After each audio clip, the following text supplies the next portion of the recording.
Well, good evening, and welcome to Otterbein University's Women in Philanthropy Summit, Investing in Women for the Common Good. I'm Kathy Crendel, the 20th president of the university and the first woman to serve in this role. We are honored by your presence here this evening. 168 years ago, Otterbein was the first institution in the country to be founded on the principle of equal rights for women and men. Women served on the faculty and enrolled in classes from the day our doors opened. The first two Otterbein graduates were women, Sarah Miller and Mary Catherine Winter. Yes, it was the women in that first entering class who finished first. Fast forward 164 years to 2011. That year, Otterbein launched the Miller-Winter Scholars Program, named for these two outstanding role models, the very first graduates of Otterbein University. The first class of Miller-Winter Scholars enrolled in my seminar on women in leadership their first semester on campus. In the class, they were introduced to the literature on women in leadership. They learned about the skills and characteristics associated with leaders. They experienced opportunities to practice and develop their leadership skills. They were introduced to many women leaders, some of whom are in the audience this evening, through a series of panel discussions in which those senior leaders shared their leadership stories. And perhaps most significantly, they became members of an intergenerational mentoring program. They were assigned an established woman leader from the Central Ohio community as their mentor, at the same time that they became mentors for middle school girls from at-risk backgrounds. And now, fast forward to 2015. Our first class of Miller-Winter Scholars will graduate this May, and I couldn't be prouder of them. They have already established themselves as leaders on campus and out in the world. They serve as university trustees, orientation leaders, peer mentors, resident assistants, Cardinal Corps leaders. They have founded new student organizations, secured international internships working with nonprofits, supporting women and children.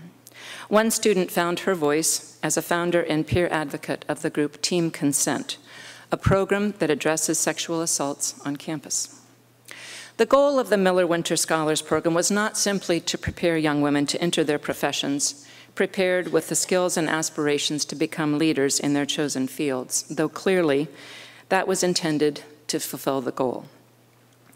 It was also designed to instill in these young women the principle that it is each woman's responsibility to help other women, just as other women have helped them. Their experience serving as mentors to 8th grade girls at the same time that they were benefiting from the mentoring they were receiving from established professional women who were volunteering to serve as their mentors was intended to drive that point home. It is the responsibility of our Miller-Winter Scholars to look at those ahead of them, to learn from them, at the same time that they are looking back and reaching out to those who will follow them as they help young girls build their confidence, establish aspirational goals, and set forth on the path to reach their full potential. This intergenerational network is intended to create an ongoing pipeline of young women who will enter their professional lives understanding that ongoing mentoring, intentional support of younger women is an integral part of their own development. My hope is that their commitment to other women does not stop there. My great hope for these women is that their support for other women will translate into other forms of support for women, in particular, supporting other women through their own philanthropy, investing in women for the common good. One of Otterbein's most generous philanthropists, Mary B. Thomas, whose gifts included an endowment to support our Common Book program, has touched the lives of every entering student at Otterbein for the past 20 years. She left a legacy that will shape every freshman's first year as they join their colleagues in the shared experience of reading one book, the Common Book that year, at the beginning of their college career. That book will result in spirited discussions over the course of the next 4 years for each of those students. It creates a kind of intellectual bonding experience, if you will. A different way of touching students' lives was realized by the generosity of Vida Clements, our second philanthropic role model. She took a different turn, focusing her philanthropy on physical legacies throughout our campus. Her residence hall, Clements Hall, houses our leadership living and learning community where the Miller-Winter Scholars live during their freshman year. Clements Center, our recreation facility, supports the health and well-being of our entire student population. I go there early to avoid the crowds. But even as I leave the building at 6 a.m. following my daily workouts, students are entering the center to get a jump start on their day. Also, I currently live in Mrs. Clement's former residence, Clement's House, which she and her husband built with the intention of having it serve as the president's home after their passing. Many faculty and students have graced her home over the generations of presidents who have resided there. Each year, our celebratory Christmas party is held at her home. Its warmth and its history embrace our community to remind us of her generosity during the season of giving. The reach and impact of her philanthropy have defined the physical character of the Otterbein campus and remain alive and well even to the present day through the Vida Clements Foundation's most recent gift last fall to our Turf and Track project. She lives on this campus every day. The generosity of these two exemplary women will live on for many years to come in shaping both the intellectual and the physical experiences of our students. Their philanthropic visions have served the common good for our entire university community. And that brings us to our purpose here this evening for the next 18 hours or so, to gain a better understanding of the impact of women in philanthropy, serving the common good by investing in women. 3 years ago, 3 women presidents of higher education institutions in Ohio, who all arrived at their leadership positions at about the same time, shared some ideas about how to call attention to the power of women's philanthropy over a few glasses of wine. And after all, how else do great ideas take shape when you're among women? The end result was the collaborative agreement to work together to host a series of 3 summits focused on women in philanthropy. Last year, the first summit was held at the University of Findlay and hosted by Dr. Catherine Feld, the first woman president of that institution. That conference laid the foundation for the background and the importance of the subject of women's philanthropy. Otterbein is proud to host this second summit and to focus attention on the power of investing in women for the common good. Next year's conference will be held at Bowling Green State University under the leadership of Dr. Mary Ellen Mazie, another wonderful partner with the topic of creating a culture of philanthropy. So we're off and running. This is a topic that deserves, and in fact, demands our attention. We have an amazing slate of speakers, beginning with our keynote this evening. Before we begin, I would like to thank our sponsors. This summit would not be possible without their support, so please join me in thanking and hold your applause because it's a long list. The Women's Fund of Central Ohio, Benefactor Group, Philanthropy Ohio, the Columbus Foundation, the Nord Family Foundation, Cardinal Health, the Charlotte R. Schmidlap Fund, Fifth Third Bank, L. Brands, Donato's, and Ernst & Young, and a special thanks to them for hosting the reception this evening. I would also like to acknowledge our Otterbein trustees who are joining us this evening: Rebecca Prinzhorn, Nevelyn Fritchie-Neville, Maddie Holmes, David Fisher, Mark Thresher, and Mary Navarro. Thank you all for your support and your dedicated service to Otterbein. Also, I know some members of our Women in Leadership Network Advisory Council are present, and I would like to thank them for their service and their commitment to Otterbein's efforts to advance this cause. Finally, I would like to recognize and express our appreciation to the elected officials who are here with us this evening. I know we have some Board of Education members and a member of the Upper Arlington City Council, Debbie Johnson, here. Please give a wave, and thank you very much for joining us this evening, and let's thank them for their public service.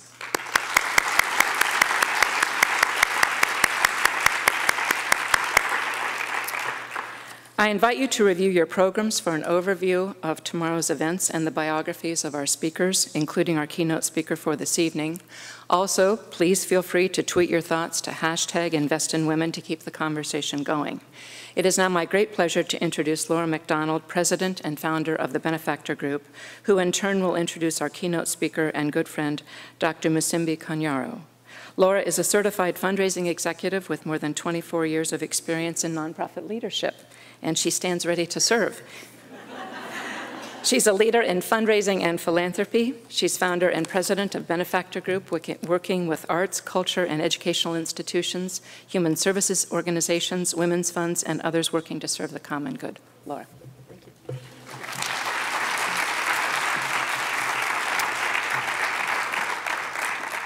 Thank you, and thank you for the invitation to be with you this evening. Welcome, everyone. I first met Musimbi Kanyaro when she was in her first year as General Secretary of the World YWCA. We worked together for 7 years as my fledgling consulting firm supported her efforts to empower women of all means as donors and advocates. And then she switched from raising funds to directing one of the most influential and effective global grant portfolios as director of the Population and Reproductive Health Program at the David and Lucille Packard Foundation. Now, as president and CEO of the Global Fund for Women, she leads a team that does both, raising more than $15 million annually and investing those funds to support grassroots movements and advocacy campaigns for women's human rights around the world. Tonight, I trust that Musimbi will teach you some of the things that I've learned in traveling and working with her for the past 15 years. For example, when we visited YWCAs in developing countries, we saw that $1 or €1 or a peso or a Swiss franc or a yen invested to empower a woman or girl could provide a far greater return on investment than those same funds invested without a gender lens. I saw her stand toe-to-toe with a corporate titan, not intimidated, because she knew that she represented what his corporation wanted badly, the hearts and minds of 20 million women and girls around the world. She demonstrated that philanthropy transcends, indeed transforms power, especially when it represents the collective will. And while I've seen her comfortably navigate our sometimes overly complicated and jargony Western approach to fundraising and philanthropy, she's taught me that there's a universal human trait that unites us all, generosity, and it can be found everywhere. I trust that in the next hour you'll become inspired by her infectious optimism, her determination to see the world change for the better for women and girls. Finally, I will teach all of you just one small thing that she has taught me, her warm Kenyan greeting. So can you all say hello in Swahili? Okay, it's jambo. So if you will all say jambo when Musimbi greets you, her face will light up, and she will know that we're all friends in this warm auditorium tonight. So let's practice once. Jambo. Jambo. Great. I give you Dr. Musimbi Kanyoro.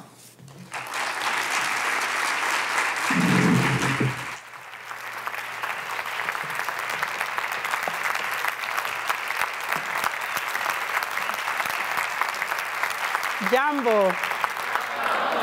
I didn't hear it. Jambo. Jambo. Great. You make me feel at home in this snowy Columbus.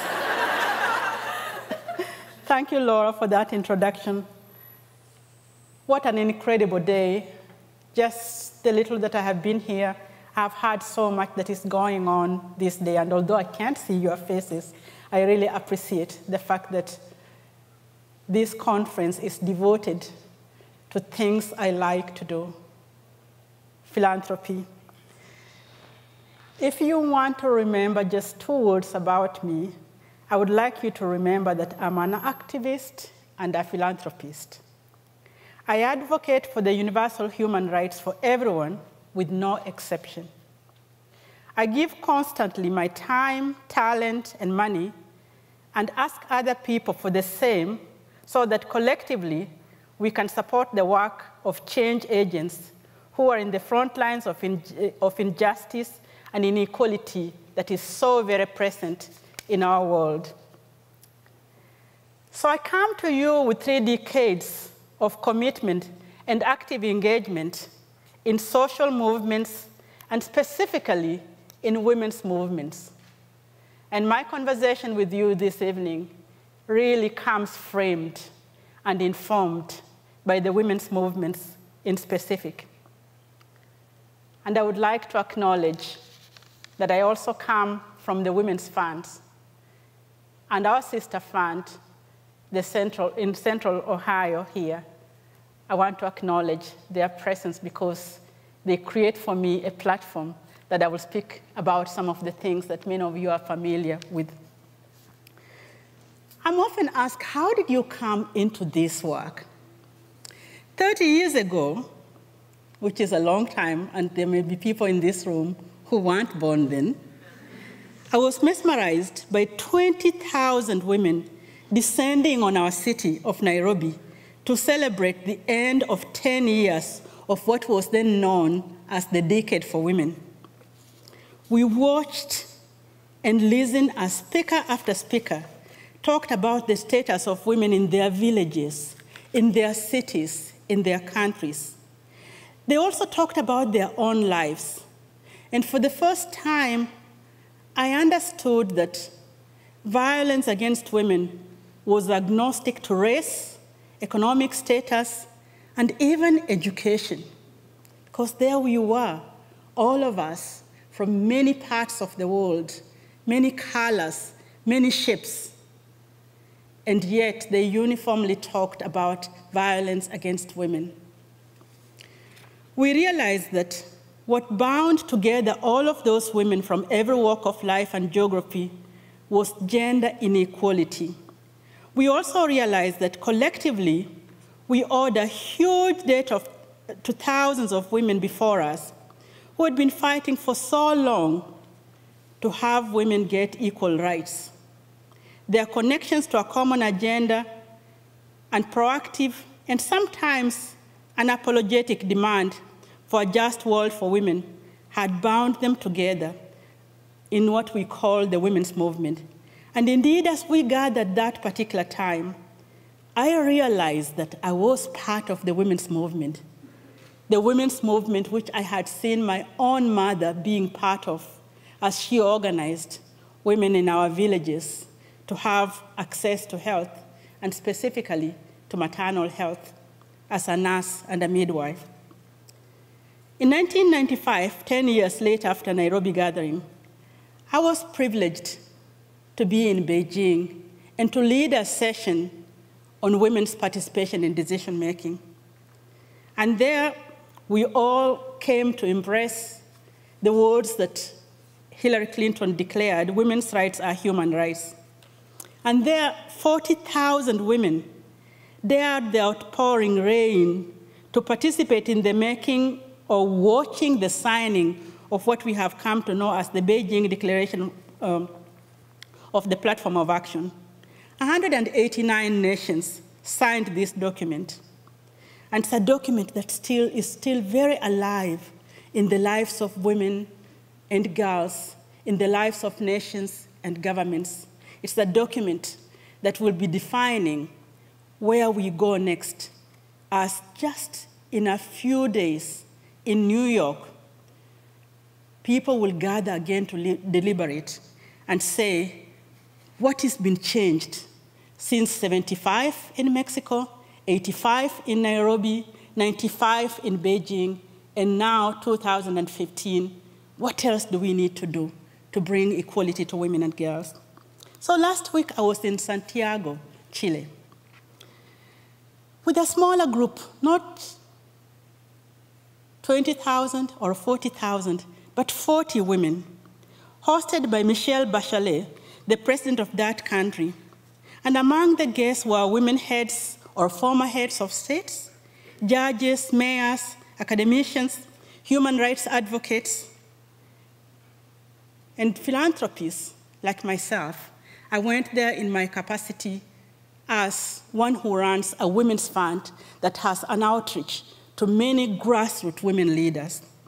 Again, our common agenda was to address and to find solutions and actually to name the barriers that stand in the way for justice for women, and to learn from women who, since Nairobi and Beijing, have held positions of leadership and high positions of leadership, such that they can be able to have substance that tells what does it mean when you get there into the leadership.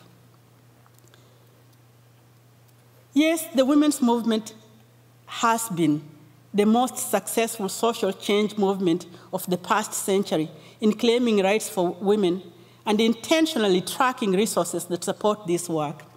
Every one of those leaders in Santiago said she had been part of the women's movement or had been inspired by the women's movement to either stand for the position of a president of her own country or become a judge or become a mayor of the city. That was good to hear because it was evidence that yes, what women or what the movement has advocated for over years from the time of our grandmothers and our mothers has made a difference and continues to make a difference. Yet as someone working within the context of global women's rights organizations, I remain deeply concerned about the less visible but equally important aspects of this struggle. We have been struggling under the umbrella of equality. Equality to what end? Is equality the road that we want? Allow me to take a few minutes to unpack these words. We've talked about gender equality, and we know that gender refers to relations between men and women, both perceptual and material. Historically, and specifically in feminism, we have argued that gender roles are socially constructed rather than simply outcomes of biological endowment. This understanding of gender is grounded in the highly asymmetrical and unequal power relations that have characterized most of the male-female interactions in most societies. In the world of international development, gender is understood to be a central organizing principle of societies that governs the process of production and reproduction, consumption and distribution. Despite these fairly focused definitions, the term gender is often misunderstood as being a shorthand for the promotion of women only. And one of the ironies of the success of the women's movement, or getting voice for women, has been the fact that the more that the women have their voice and have the say, the more that we don't know what is happening to the men. That's one outcome.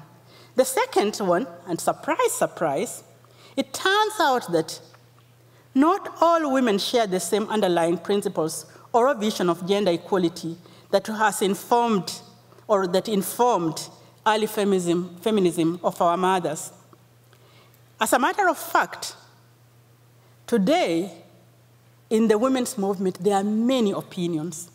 And in fact, there are many women that easily buy into a different way. For example, women who get recruited by fundamentalistic movements, whether those are political or religious or otherwise, and it is increasing so. So why is it happening that what we fought for so long is changing as people have voice and as they think and reason? This begs the question, equal to what? It seems that once we made progress on achieving our own rights to speak and participate in our societies, we are almost immediately faced with the next set of questions. What is it that we seek to be equal to? What is it that we want to be equal participants to? It is one thing to have equal rights to schooling, to health, and to jobs. But should we care if we get equal rights to participate in an economic system that causes misery for the growing inequality? What sense does my equal right to practice as a lawyer matter when the realities of the working world remain unchanged, so that I have to get someone to look after my child care, and then I hire a maid to clean my house, or a nanny to take my children, but I'm not concerned about the rights of domestic workers, most of whom are women, or they may be immigrants. How do I then, having received the equal rights, be able to discuss the larger frame of immigration issues?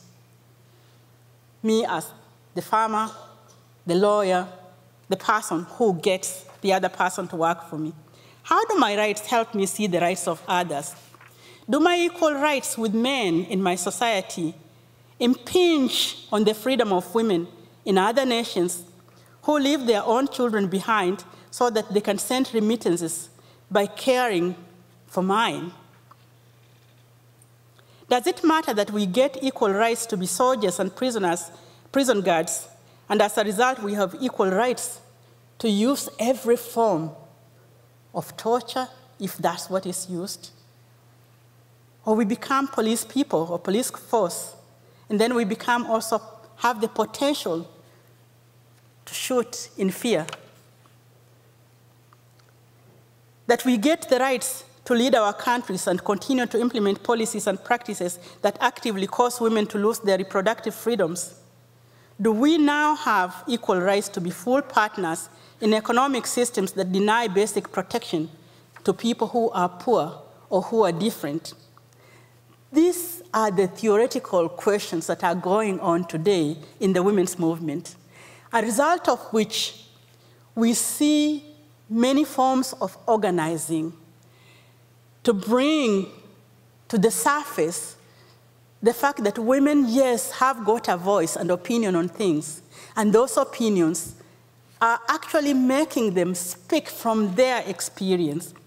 So for the 3 decades that I have worked with women in social movements to advance women's human rights and equality around the globe, I've had the privilege of watching these seemingly theoretical questions turn into really life examples of creative, courageous actions.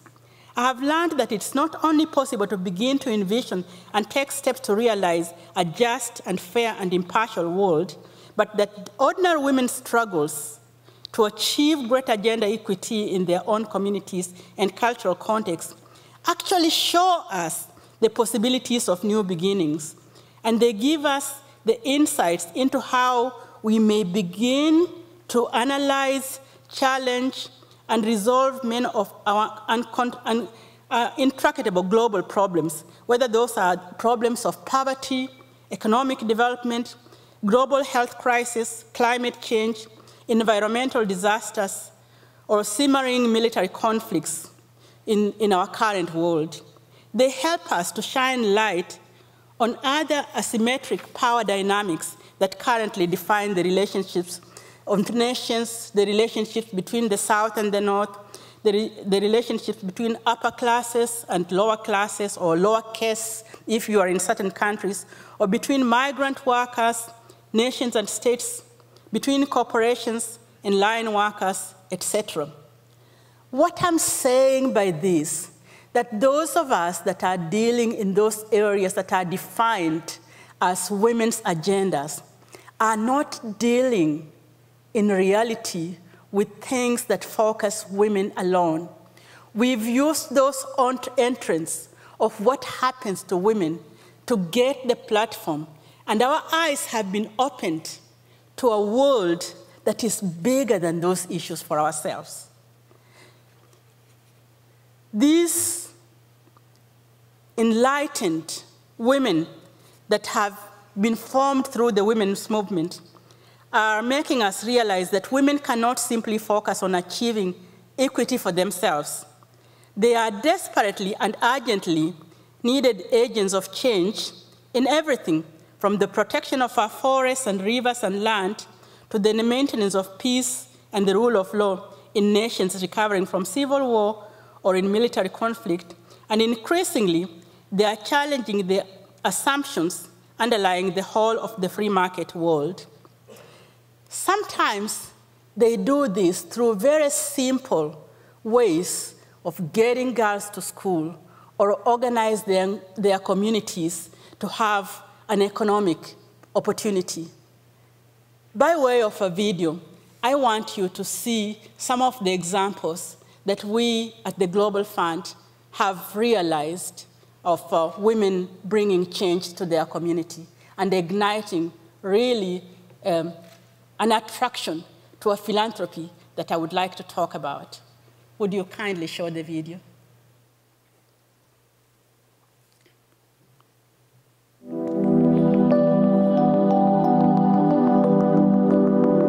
NIA works in 5 universities. We've trained over 500 young women. But more than that, these young women have gone on to start big sister programs in secondary schools, so they've reached thousands of young people. But recently, we've inspired a lot of our young women to assume leadership positions in their universities. So we're seeing a lot of them move very rapidly up the progression in their companies, and many of them even start businesses. So that's very fulfilling and very exciting.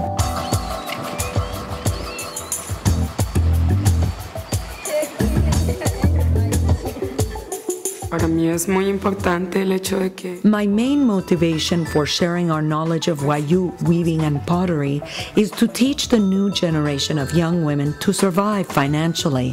For centuries, we were just sharing these traditions among ourselves, but now our crafts have taken on a cultural significance for people all over the world, where Wayu art has become highly respected and valued.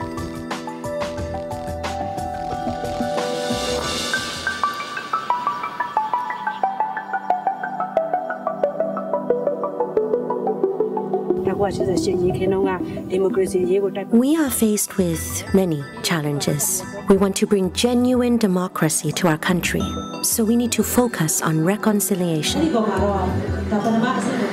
Women's League of Burma enables us to unite women from different backgrounds so we can work together for the benefit of our people and also focus on the changes that we need to make for our future. We organize seminars and workshops and also produce materials that talk about the importance of reconciliation, as well as democracy, justice, and equality for women.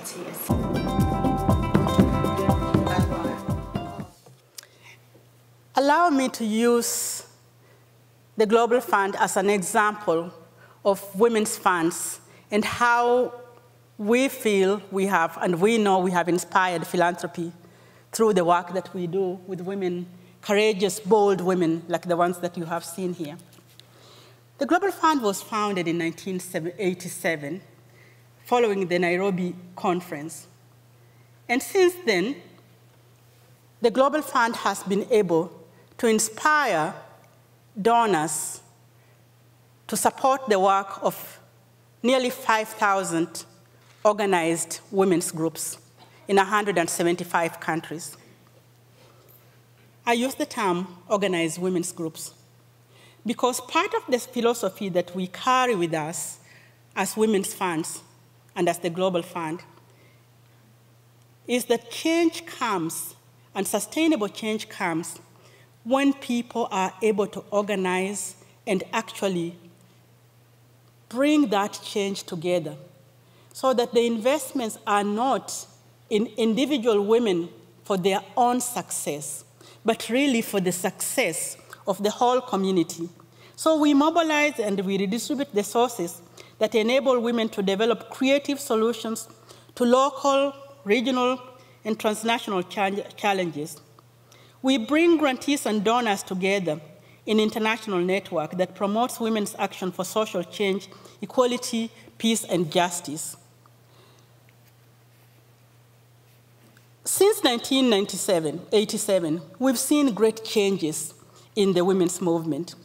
We've seen that when you are able to trust the ideas of a local group and fund them for what they think they can do, those groups are able to be sustained longer and to get resources for themselves in such a way that they don't have to be dependent on you. So we've really worked hard not to fall into the trap of philanthropy that creates dependence, but rather to have a philanthropy that creates people who think of different ways that they can continue to raise resources and be resources in their own communities. But by serving as a reliable source for grants to local and regional women's groups that would have been otherwise not even noticed, we have managed actually to prepare groups that have become significant for pushing change in those areas and have become groups that other people are able to invest their resources in, especially larger resources. Because very often we have been that angel donor, that angel funder, who sees an idea before its time and trusts that leader, trusts that community, and invests in giving them core grants that support and grow their organizations. And most important, we have been able, through using this method of trust, to inspire donors, individual donors, institutional donors, to see themselves also as activist donors. Last year, for example, we were supported to do the work that we do by 6,000 donors who gave anything from $10 to $1 million or more. In this way, this method of trusting and allowing opportunities for donors of various means to participate not only increases the cake for today, but grows future philanthropies as well. Because the kind of funding that we are able to get from high school, from girls who use their method of having been in Girl Guides and then they are not there and they use the same method and support the Global Fund, really is the way that we want to be able to be present and to grow philanthropy, because growing philanthropy is part of the work that we do. I asked one of our donors, who has become a major donor for us, how and what is it that inspired her to become a donor to the Global Fund. And she said to me, I watched the movie Slumdog Millionaire, which I think many of you may have watched, and I realized that that little girl in the movie could have been me. It could have been any of us.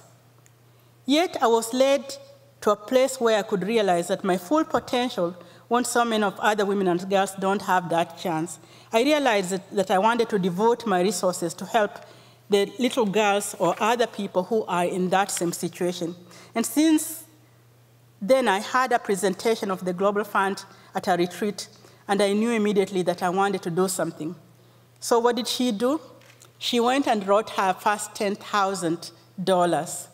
And today, she is one of the women in the Women Moving Millions, because she was able to stretch and see what it means to look at her, to stretch and give even more. I want, in coming to a conclusion so that we can have a question and answer session, talk a little bit about funding movements. Many of us in the women's funds believe that we fund movements. What is a movement? A simple definition for a movement could be a cohort of organizations doing independent work on a shared issue, but also sharing common goals and developing shared voice, and even sometimes developing shared ways of measuring success.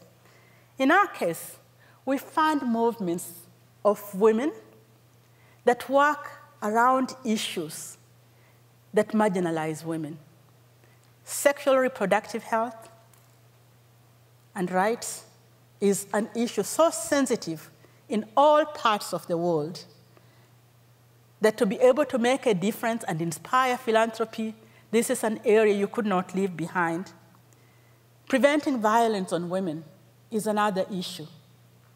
And economic and political participation and empowerment is an issue that is so present in the kind of work that we fund and many of the women's funds fund. And for movements to succeed, they need financial resources that allow them to elevate their already proven work, commitment, or ability to advance the cause, and if in this case, the cause for women and girls. And they need capacity building leadership as the backbone that supports the collective impact. And they need to be networked. Networked so that they can advance their agendas, but also networked as a way to help them protect themselves. Because many of the movement leaders in any of the social movements are a great risk in speaking out on very difficult issues. Sometimes there are environmental movements who are acting with very large players to protect their own environment, and they're not safe. So being networked is another area that we found very, very important. Here are a couple of successful movements that I felt, or examples of granting that I have felt has really made a difference to illustrate how such movements are also ways of seeing a larger picture, of seeing, shall I say, reaching a lot of people at the same time. In 1992, following the hills of Tiananmen Square in China, Global Fund made a small grant to a group that called itself Maple Women's Psychological Counseling with this center in Beijing. And that grant was only to establish hotline. Within 9 months, they received about 3,000 calls. And today, this organization has grown so large that they receive over 500,000 calls. But they have been able to scale up and do so many other things that to think that a beginning of a 10,000 grant has created such scaled up change in that community. Or another example would be the example of Sakina Yaqub, the founder of Afghan Institute of Learning, who has served for many years on the board of the Global Fund. In 1997, 1 year after the Taliban took over Afghanistan, all women teachers were sent home from schools, and the girls were forbidden to take an education. Sakina and her teachers and many other women refused to be cowed by the imposition of gender apartheid. So she told me that they went underground and they were running house schools. They got in touch with the Global Fund for Women. They were visited by the staff of the Global Fund for Women, and the Global Fund for Women started to give them opportunity to go out and inspire more philanthropic dollars. And today, they run girls' schools with a cost that is supported by philanthropy of over $4 million. That is success. That is really success. 2 weeks ago, a new law was passed in Malawi, which banned child marriage. Many of you are familiar with things like child marriage, trafficking of women and girls, etc. What is important for me to mention this is that this law has come about by many social movements working at it from various places. GENET, which means Girls Empowerment Network of Malawi, is a partner of ours. And what they did was simply to work with girls in schools, in villages, in various places, to help them understand what the cultural impositions on them were about, whether those cultural impositions related to parts of their bodies being carried, their being married out to men who were much older than themselves, etc. And the girls started to speak out. They sang poems. I will marry when I want. They refused, they became sufficiently rebellious. And the world also heard them. Such that when you hear things like the elders, which is a group of people of prominence, taking up the voice to say they are working towards the girls not getting married early, there are many girls in the world that have received their voice.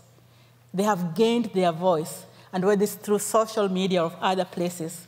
And so when 2 weeks ago this new law came in, it really changed so that the girls that we have funded in Chitera, which is a rural typical community where actually the parents often led the girls to being taken away from school and be married early as a way of getting the burden of caring for them away from themselves. So these issues are complicated. The parents weren't marrying their daughters away because they didn't like their daughters. They were marrying them away so as to offload the burden of supporting them. And that's what poverty does to people. It's a very complicated issue. And working on these issues with groups that are looking at systemic issues makes them go beyond that one girl that could get a scholarship, beyond rescuing one girl who has been trafficked, into actually looking at the systems that create ripe opportunities in the place where the trafficking is coming from, or in the place where the girls are being married early, and really working to make sure that the change happens there and that change is supported from the local places. This is the kind of philanthropy that I can say really very bravely has been inspired by women.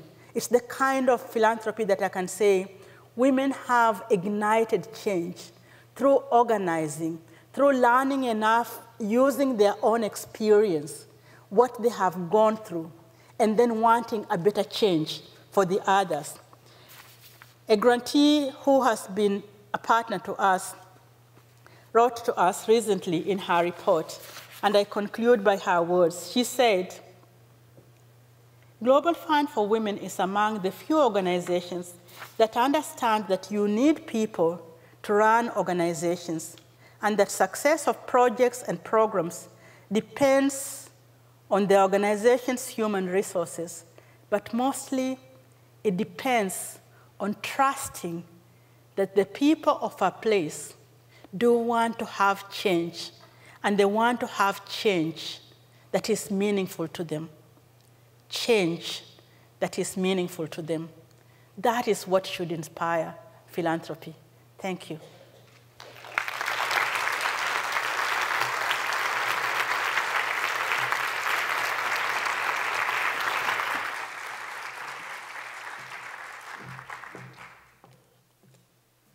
Thank you, Musimbi. I believe we're now going to have time for some questions, and the two Sarahs are at the ends of the two aisles with microphones. So if you have questions, please come down to the end of the aisle and they'll hand you one of the microphones. And while we're waiting for people to line up, I'll start with a question. You talked about the movements that the Global Fund supports: sexual and reproductive health and rights, zero violence against women, economic and political empowerment for women, and that you seek social change in those three areas. How do you measure social change? That's a good question. How do we measure social change? The first one, you can experience the change. If you grew up in a village like where I grew it, sometimes you just don't need to measure it. You see me. I am the answer. But let me go to the more academic one that we have to supply to donors and to other places. In the women's movement, we've sort of like developed a matrix that helps us to track what we want to see change. So one area that is really important in measuring social change that we seek for is the one that deals first with what is happening to the individuals in a particular community. Because it takes a long time to realize that something is bad for you. Do you know how long women stayed in particular ways believing that what was happening to them was natural? For example, if you are in a society that has genital cutting, and you've been there for a long time and you don't know that's bad for you, or when you have domestic violence, and in many places researchers have come up with answers saying that women said, they said every woman gets beaten, so it's okay, because every woman gets beaten. So it's when first people learn we want to see when people learn to say, no, it's not all right. That's one area, one metric. The second metric is when they are able to reframe that issue. And we track that. How is it being reframed or renamed, and actions being built around it? The third area is what resources are being invested in. And that comes when people begin to do an advocacy around an issue. And we track that. And the fourth issue is when actually people have worked on policies and regulations, are working on policies and regulations, not only to see them being enacted. A law, you work towards creating a law. So that's really good. But when we are tracking change, we want to see that law implemented.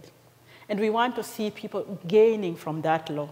And that when there are distractors or people who are in conflict with that law or who actually break that law, that they are being brought to justice. So we track those 4 areas in the matrix. And that's how we report our social change. It's a difficult thing to track social change because it's not linear. It takes a long time. And sometimes you go 5 steps ahead and you have a regress of another 3 steps. But we keep moving ahead. Good. We have a question. Great. Hi, I teach here, and it's my hope that in the next couple of years we could develop a course that would look at global women's movements and maybe take women at the end of the course to visit somewhere, what lesson would you hope they would come away with from visiting a different country's movement? That's a great question as well. So I hope that the first thing that you will do to whoever the class is let them know the USA thoroughly well and really the distinction that exists in this society.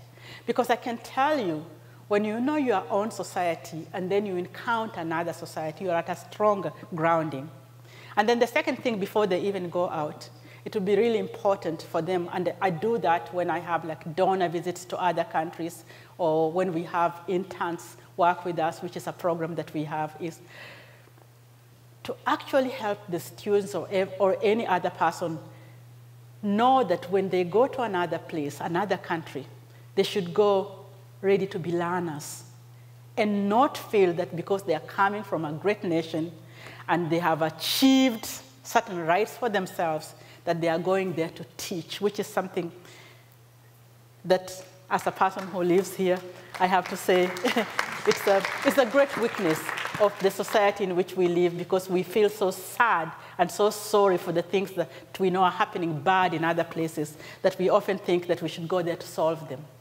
So if they go as learners, ready to see what is happening, and ready to engage as partners and equals in the learning, that helps a lot, because then you gain a lot. The superiority complex is something that I think it's always good to prepare people before they go away. Because when you reach into a poor society, like if you are in a favela or in a slum in Nairobi or in Delhi, etc., the first thing you think is, oh, I am so privileged. So, and the sadness in your heart or the pity takes over. And when pity takes over, you don't respect people for who they are. So that's important. And then the third thing that will be really important is to equally think about, so when we go, what do those people know about us? And what do they know about our own vulnerabilities? Because if we are so used to the South, North-South, and with all of the dimensions of economies and travel and abilities, etc., sometimes when you reach another community, they simply see you as the ones on top of everything. And in that way, if you're a philanthropist, you're expected just to give the money and not to learn from them. So you can hinder learning if people see you as simply one that is to give money. So prepare the people before. Then the last thing I want to say, when you, that make it happen. Because really going to another place changes your life. I was very young when I first made my first trip, probably 14, when I first made my trip to the UK. And I came back home and I said, you know, Mommy, the white people were tying our shoes. Because I had been used in a system where in Kenya, I come from Kenya, where everybody who was white had privilege. And so we didn't see beggars. We didn't see people who had handicapping conditions who were white. We didn't see whites who were doing any jobs that were considered manual jobs. So there was an education for me, because we were young enough that they were helping us and tying our shoes and serving our food, and they were doing the things that Africans did for the whites. Now, that was a learning thing to do. And so let people go and learn from the other places, make it possible, and let us help you from the Global Fund for Women, because we really know how to organize people to go to other places. Great question. While we wait for the others to appear, I have a question for you. You talked about in Malawi and the change of the laws, and you used that phrase, sufficiently rebellious, which I will try to live up to myself. But now that the law has changed, is your work there done? No, our work is not done. But what's good is that we can be able to see why our work is worth it, that something has happened, that these activists who have been there for a long time have worked, because the groups, I told you that there were many groups working at different areas, and part of our work was to see that there's connections, that they are networking. So there were groups that were pursuing legal change, policy change. There were groups that were working just at the grassroots to influence how the mothers and the fathers and chiefs and religious leaders were working, etc. And there were groups also that were working to see other issues in that village, issues like of poverty, so working on development issues. building, thinking about how do people get water in their places, etc. Change comes when so many groups are working from a different place. And so it gives us hope, but our work is not finished, and their work is not finished. Hello, Renee Delane. I just wondered, first of all, meeting you back there, Laura said, come on over, you can talk to her. You know, she's very open, big smile on her face, so warm and friendly, like, you know, as if she had not had all these achievements, but I can see your warmth draws people into you. On those times in your life, at whatever age you had, just a challenge that you almost felt you couldn't overcome, that just had you to your knees, what did you do to turn that around? Oh, you want me to be personal, I can see. Hey guys, are you ready for a personal story? You have to tell me your personal story if you want me to tell you mine. Well, there are many stories that I could tell that relate to that. Let me tell one that is always difficult to tell, the story of racial discrimination. It's difficult to tell because sometimes I don't want to go there because I feel like it's going to put us apart. But I took up a job of leadership. Laura told you that I was in Geneva for some time, but I actually worked in Geneva for 20 years. 10 with a different one organization, 10 with another organization. So when I took up a job of leadership, and I was the first person from the third world, if you use that word third world, just for ease of communication, I will use it. The first ever non-white woman to take that job, because everybody in that job had been either British, American, Australian, or New Zealand, and white. There was a lot of mistrust. Would I have the skills, the abilities, etc.? Not just from people from those countries, but actually the biggest mistrust was actually from the people who came from countries like, even where I came from. And in fact, one of the people who had been on the board from the South, after I had been there for many years and she had felt that I was successful, confessed to me that she didn't vote me in. But but she said, I didn't vote you in because I was so afraid that if you failed, then it would reflect on all of us. But during the initial year, you asked me, what is it? During the initial, like say, the first few months, I noticed a complete distrust from the people. Will she know how to do it? Will she know how to make an agenda? Will she, etc.? So that despite the fact that I had already obtained a PhD in the United States of America, it didn't give them any courage, and I could see the doubt from the staff, the doubt from the board, etc. And at one time I was thinking to myself, why should I go through this?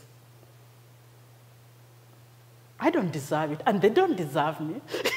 I should go somewhere else where people will simply trust me. But I think that staying on was a really good thing. Staying on was a really good thing because I think people go through those struggles. And if you stay with the people in the struggles, you actually discover each other well. And I think that I finished my term with them on 10 years, with them asking me if I would stay longer. But if I had just marched away, then we wouldn't have learned each other. I wouldn't have understood where the fear was coming from. And when I visited countries in those years, actually it was really universal. I went to Japan, for example, and I was speaking to our membership, etc. And they all just, the first meeting, they all just looked at me. They didn't ask me any questions. You better ask me questions. I might think it's the same thing. No. Now I live here for long enough, I can make jokes with you. Yes, yes. But yes, that was a hard time. It was like feeling as being rejected to take the place of leadership, but also opening up a space that had been for so long not shared sufficiently, because there are so many different people. It need not have been me, but why hadn't there been an Asian woman there, or a woman from Latin America or from somewhere else? How can you do that for as long as that particular space had been just occupied by people who looked the same and from only four countries of the world? Yeah. Good. Do we have other questions? Excellent. Hello, Dr. Kanyara. My name's Mary Urena. I'm with Girl Scouts. And you referenced earlier the question, what does it mean when women get to positions of leadership, and expounded theoretically on it. But it got me thinking about who inspires you as a mentor or a leader, and how has that impacted your journey in life? Thank you. What a good question that I'm often asked. I'm a bit confused these days. If you'd asked me that like several years, I would just like, it's this one, it's my mother, it's so-and-so, because I saw them. But now, at my age, I've now really had an experience of interacting with so many women. In Chile recently, I was visiting one of our partner groups, and I met a woman that I had met also a few years back who is from indigenous groups. And I saw her in her own community working with the people, and then they showed me what they had done. I came from there saying, why can't I be like her? Why don't I have that, power to control and be, not control in the sense of bad control, to really inspire people to follow and to do things and to make the change.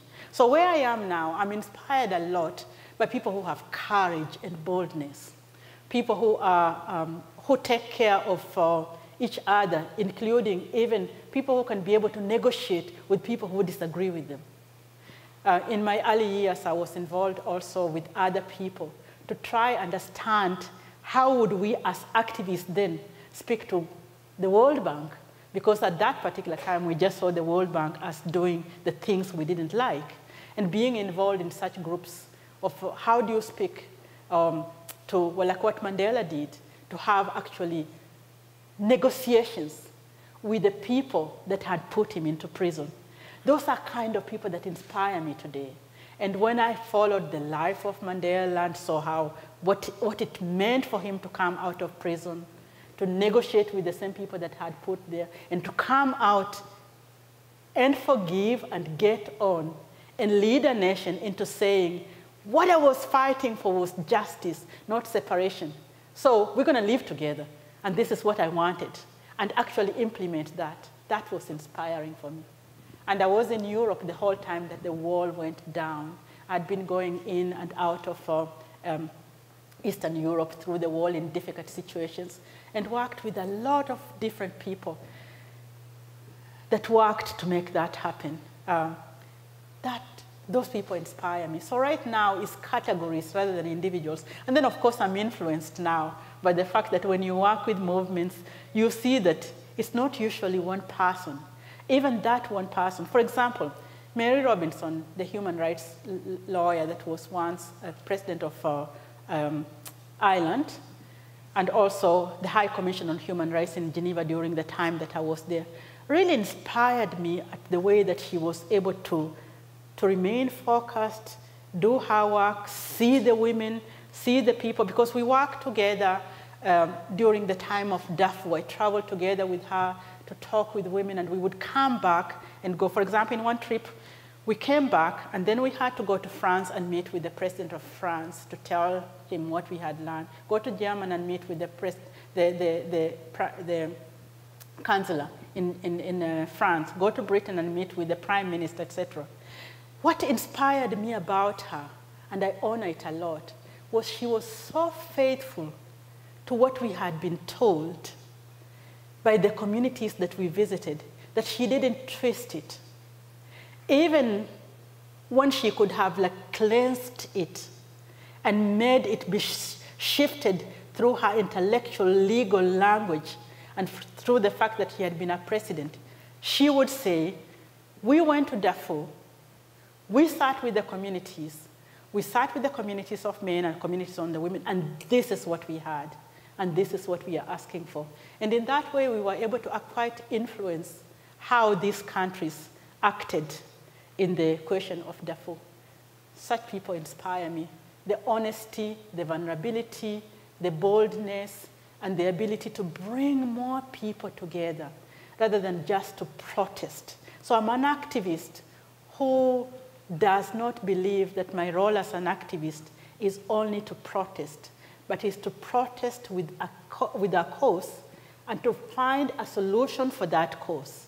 So I'm much more for what is it that needs to happen so that the change that I seek will come. And I'm so inspired by leaders who take that kind of stand. Thank you. Great presentation. Thank you so much. I have a question. You mentioned aspiring change on a local level. And my question to you is, how can we do that successfully when we're looking at racial injustices or territorial issues? And there are so many like-minded people who want to see change, but how do we come together, different race and background and socioeconomic status and titles and so forth, and really see change at a local level that can then grow to state level and national level and international level? Yeah, thank you for the question. I tend to think that these things are happening. They're happening sometimes by small groups of people, by other groups of people. So I never begin by thinking that nothing is happening and we need to do something to make it happen. So one thing, where I would start myself is to actually try to say, who is doing something like that? And what can I learn from them that I may probably do where I am placed, where I am? Or I may join them where they are. Or if nobody's really doing anything where I am, who do I need actually? Who has done it somewhere else that I might go to them or invite them to come help me make? So the first thing for me is just let's open our eyes and see what is happening and join what people are doing to be part of that change. The second thing is actually not to think it in our mind and then just feel like we can't do anything. Because when I think myself, when I look at problems and I think of them in the micro level, I don't really see where to begin. I don't see the thread. But really beginning it, when I say local, begin it at the level at which, for me, it works for me. Begin it at the level at which I have the ability and the power to make some difference. Even if that level is only inviting my family to go with me to a place we are uncomfortable about and be uncomfortable there together. It's an action. And then the third thing that has been important for me is to have faith and hope that change does come and that it is going to come, and that if we actually don't do something about it, we are the ones going to be left behind the change. We're the ones going to be left behind change, because that change is going to come, and then we are going to be very uncomfortable in that change. For example, the race, you mentioned race. The world is one world. So where are you going to hide and be one race? There's no place. There is no place for a person to protect what they believe in as their racial separation. You can be nasty, you can shoot, you can do something bad, but there's no place. We live in one world. So better do something about it. And now is the time. Yeah. Question here. Hi, my name is Daly Bookwell, and I'm from Marietta College. I was just wondering how you and your organization engage men to become advocates for social change for women, and how you engage them to further work for gender equality. Thank you so much for that question. We've been, do we really like men? yeah. So you asked in my organization, meaning that you wanted me to answer from the perspective of the Global Fund for Women. The Global Fund for Women, like other women's funds, in terms of how we raise our funds and talk about the agendas that we care for, we don't talk about them to only women. We work with men and women. And in our case, men have been donors to the Global Fund for a long time. In fact, the first largest investment that Global Fund got was from a man who invested $5 million in the Global Fund to begin the girls' education program. And we have been able to leverage those sources. But I want to go to the second step and say we haven't engaged men sufficiently, and that is becoming much more present to us than before. Because before we were very focused on being unapologetic about bringing the women's agenda forward. But in the world in which we are living today, and especially a world that has opened up various ways of communication, whether that communication is through social media or other forms of technological communication, a lot of things that we do get beyond women and men. Then we have the younger generations. I have a daughter who is the age of some of you in here, and she doesn't know the boundaries that I grew up with. And even me, the boundaries that my mother grew up with don't make sense to me. So we know that we are living in a different world, and we have to try and create more opportunities for men and women to work together. The Global Fund, one of the things that I'm working on now is to create like opportunities to feature something of dads and their daughters, because that's one entry that you can really see a lot of differences. Many fathers care for their daughters, and so one entry place. Another place is to find ways in which we can have men become part of our deliberations, part of our boards, part of our various ways. So it's a journey that we are traveling, and we could do better. And now is the time for us to try and say, what is it that we need to do? There are many, many men's organizations today also who are working in the area of violence, trying to, first of all, help think about their own violence, where men have been violent, but also help think about the violence that women face. They're not enough. But I want to put the caution. I think what we are careful not to do is to use all the resources and the time we are taking on the agenda of men, such that the agenda for the kind of justice and equality we want for women will be diluted. So for example, if you say violence against women, and then the next sentence would come on, and I have had it even in my own country, what about violence on men? So looking as if those two are equal. Or if you say women need to be, to have equal pay, what about men with equal pay? I think that tends to put the message of pitting people against each other, and it can completely dilute the kind of justice that we want for women, which has not been achieved. So we have to be cautious, but we have to be inviting and hospitable. And indeed, I personally recommend institutions of learning, like where many of you come from, should really create that base in a very good way. I recommend that families should do it better than before. In my case, for example, when I grew up, women in my country could not inherit land. And now there's a new law that allows girls and boys, women and men to inherit, which came about because many, many women campaigned to have that law in. Practice of it, to bring men and women together. I have to make sure that my daughter inherits some of what I have, even if it's a hat or something like that. And my son inherits a similar type of thing. And in this way, it will begin to show equalities. So we have to try and see how we are using the gains that we have had that have brought men and women together. And then the other thing we need to look at is that men become quite uncomfortable when we get there. When we get there, we are in the same places. And especially if we get there equal. There are many laws in many countries that have increased the rate of women's participation in decision-making to 30% or 40%. And what happens is that the moment it hits that 30%, they close the doors. No other women could get there. We've given you what you wanted as women. So we haven't actually reached the equality. You have to remember that.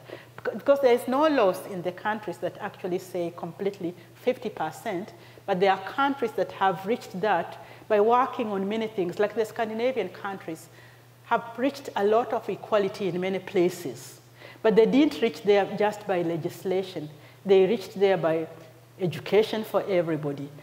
Maternity leave, men and women can take, but it's available. They care for the children. People can choose and all of them go to work. Those kind of things, those kind of barriers need to be put into place. It's not just regulations. Regulations just make people even fight each other more. So we have to work on things beyond regulations, on practices that are beyond regulations, so that we can be at peace with each other. I think that that's really important. Do you know that the Swedish government describes itself right now as a feminist government? And studies that have been done by many people really show that the changes that we have that are bringing men and women together, many of them are because the feminist movement was really strong and focused, which is another way of saying that aspect of dealing with women alone at some point had this place, it was important, and we can't just throw it out. Hi, Khabar Missouri. Yes, thank you. Asante. Okay. My name is Amina. I'm a graduate of this university. I'm from Somalia. And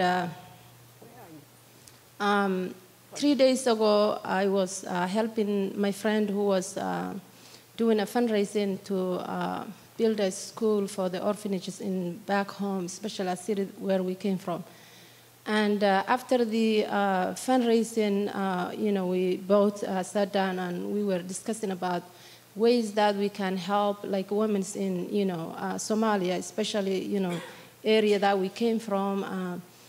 You're familiar with, Somalia, and it's not a stable country, but a lot of women in Somalia very hardworking and business women, but there's a lot of suffering also going on in Somalia.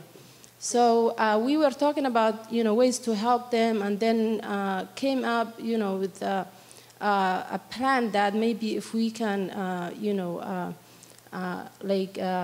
come up with the money to do a micro loans for women to start their small businesses, and I myself built a school like 6 years ago in Somalia with my own money. So I was like, okay, I know how that school helped that, the people in that region, like 140 students go there right now, every day. So, and then, we were like, yeah, I think that's a good plan, and, I think we will go with it, to do that. But is there like any idea that you can give us, what to do, like how, with your own experience, like how to, implement those? Yeah. Thank you. Yeah, great. Thank you for the question, and thanks for the fact that you're here and you haven't forgotten home, especially Somalia, because you know what's happening there, and you can be quite a light to the people here, as well as a source of needed help inside Somalia. When we are in diaspora, you and me and several others, this is something that always is present with us all the time. How can we be most effective in supporting the causes that have actually, that are there in our home? And you mentioned that one of the things you wanted to do was to do the microfinance, microcredit, which all of you know, all over the world, microcredits do happen. And in some places, they have been successful. In other places, they haven't been successful. In some places, they have helped women to rise out of their situation and become entrepreneurs.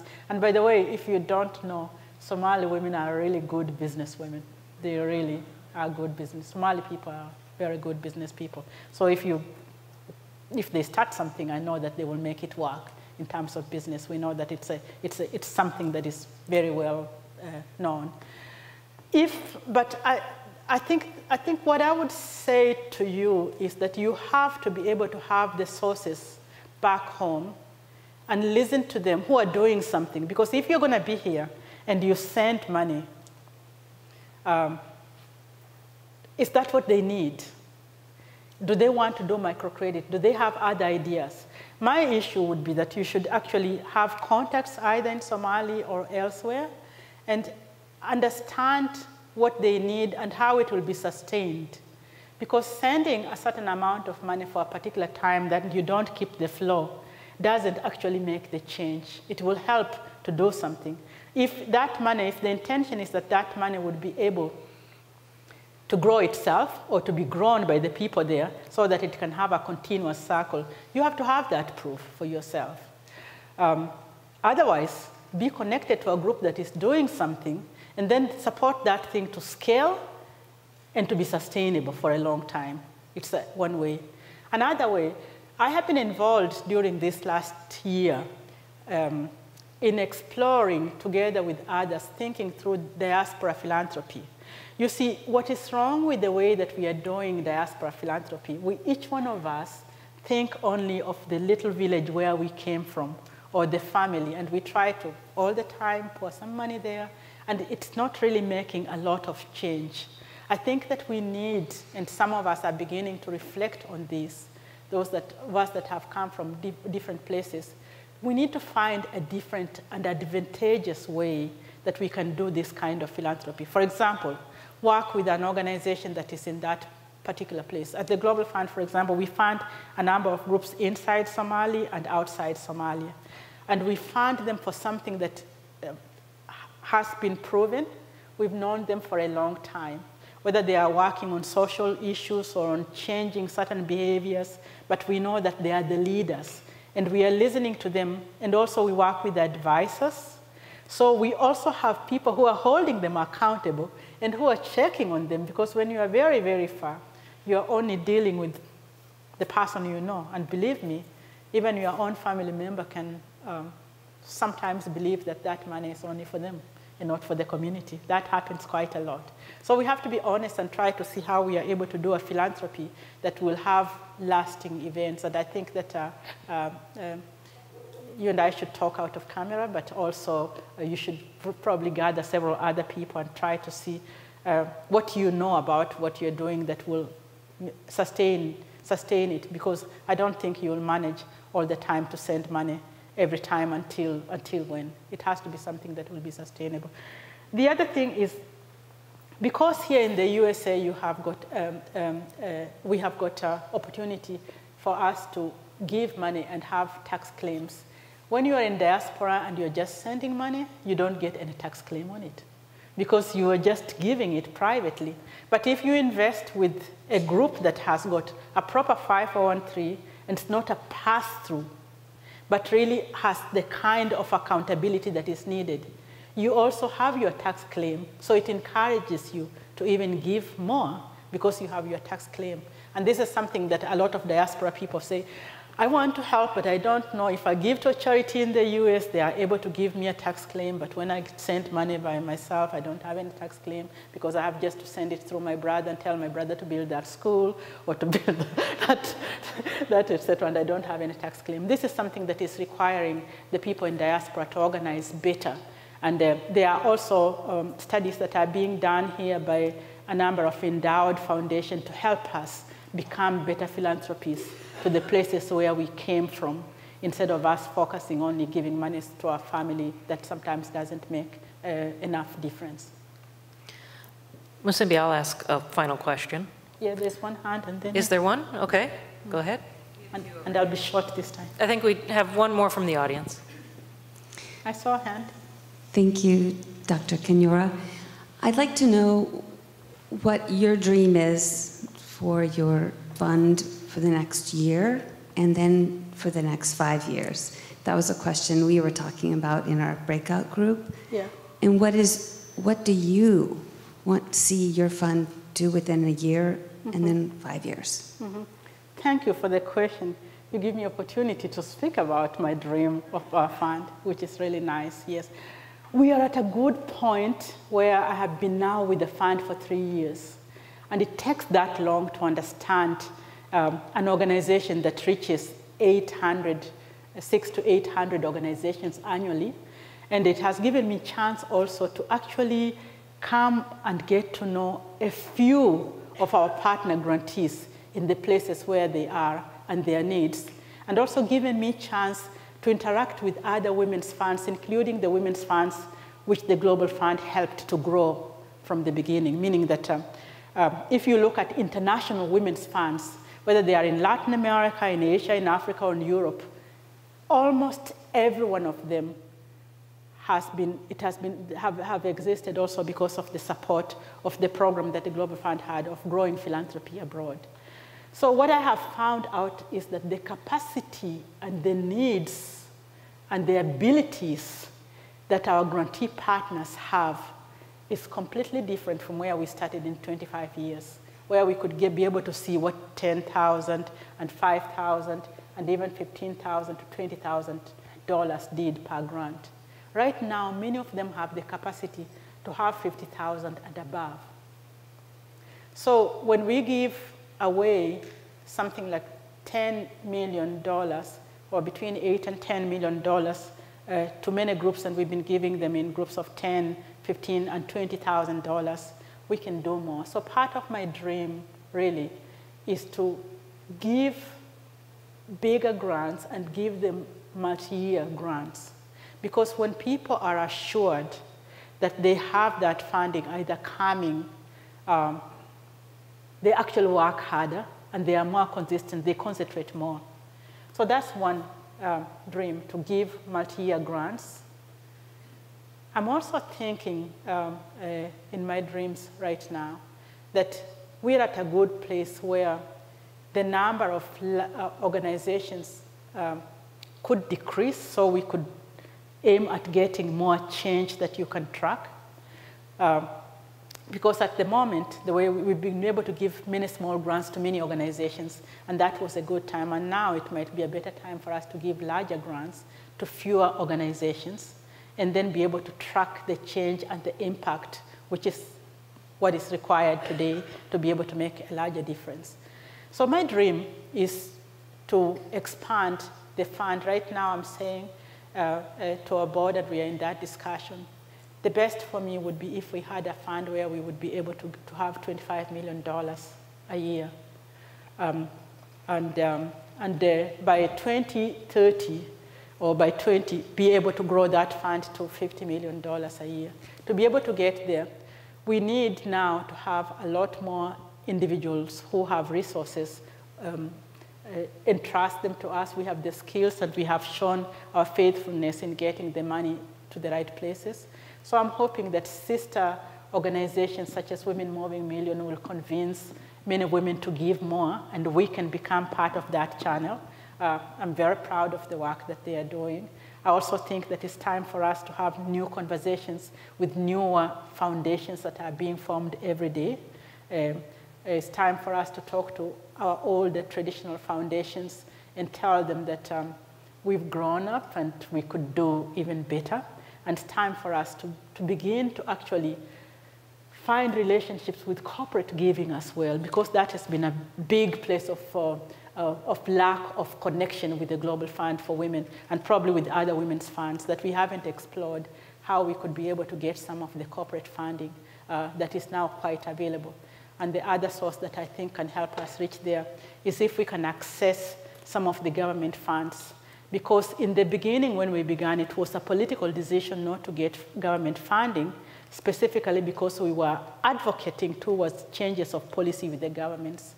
But where we are today, the world has become much more smaller, and there are many governments that want to reach the same gender equality that we have been striving for.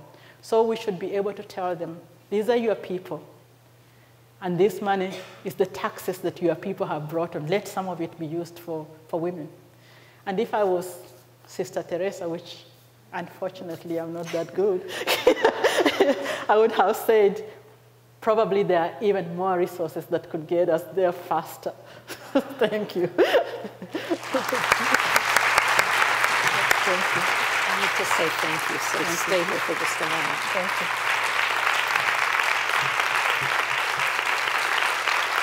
Thank you. Asante. Asante sana, which is thank you very much in Swahili.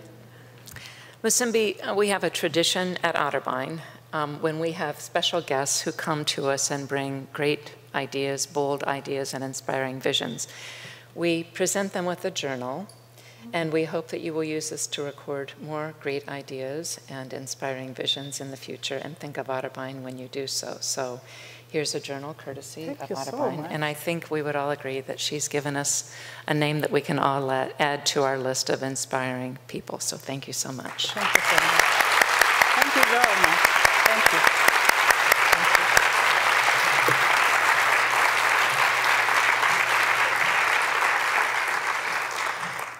I have two bits of business before we depart. The first bit of business is that I want also to thank the facilitators for the best practice round sessions today. I sort of stopped in and visited, and it seemed all of them were full and all of them were generating great ideas, and there was a lot of energy. I heard a number of very positive comments, so thanks to our facilitators, that's first, so thank you.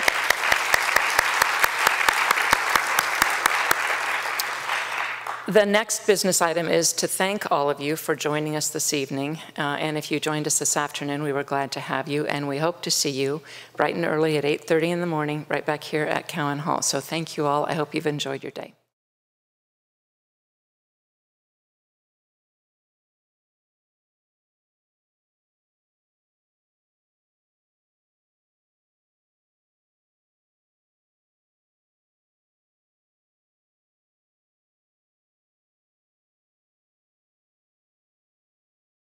Morning. Ladies and gentlemen, please welcome Dr. Kathy Crandall, President of Otterbein University.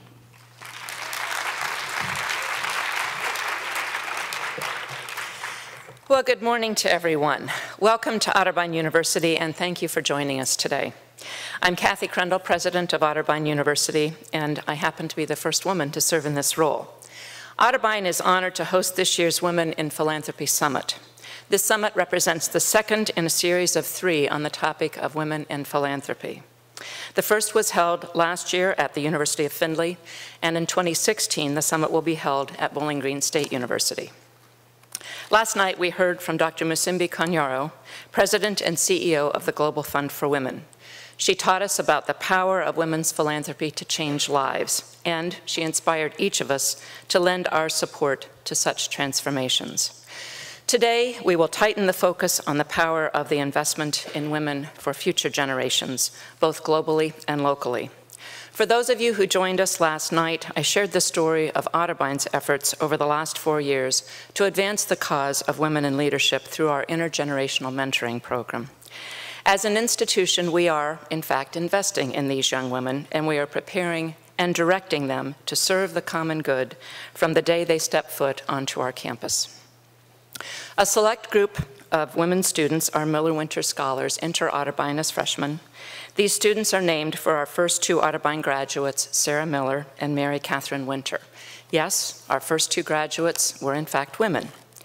During their first year, our Miller Winter Scholars are matched with an established woman leader from the Central Ohio community at the same time that they are matched with 8th grade girls from at-risk backgrounds. This intergenerational linkage helps our student establish the pattern, the habit, the responsibility of both looking forward and learning from one's senior role models at the same time that one is looking back and reaching out to pull the next generation of women leaders forward, to build their confidence, to help them prepare to meet their goals and to fulfill their potential. These intergenerational connections need to become part of our individual core values, an integral responsibility, and an intentional purpose in all of our lives. Our Women in Leadership program began just 4 years ago with 20 students. We now have more than 100 students and their mentors involved. These young women are established leaders on our campus. They are leaders in serving our Central Ohio community through their internships and community engagement activities. As the first class of our Miller Winter Scholars prepares to graduate in May and go out into the world, they are prepared to be leaders in their professions. But as I indicated last night, my hope is that they will go much further than simply serving their professions. My fervent hope is that they are fully prepared to go out to the world and serve the common good. Their service to others will grow and mature and transition as they begin to embrace the power of philanthropy. Just as 2 major women philanthropists, Mary B. Thomas and Vida Clements, transformed the student experience here at Otterbein through their philanthropic gifts to both the intellectual and the physical experiences on our campus. Our women's leadership will see the transformative power of giving through both service and financial investments in women. Before we begin today's presentations, I'd like to recognize 2 partners in crime. Dr. Mary Ellen Mazie, President of Bowling Green State University, who will host next year's summit in Bowling Green, and unfortunately, Mary Ellen is unable to join us today. But my other partner in crime, Dr. Catherine Fell, President of the University of Findlay, is here, and she hosted last year's conference. Catherine, could you stand?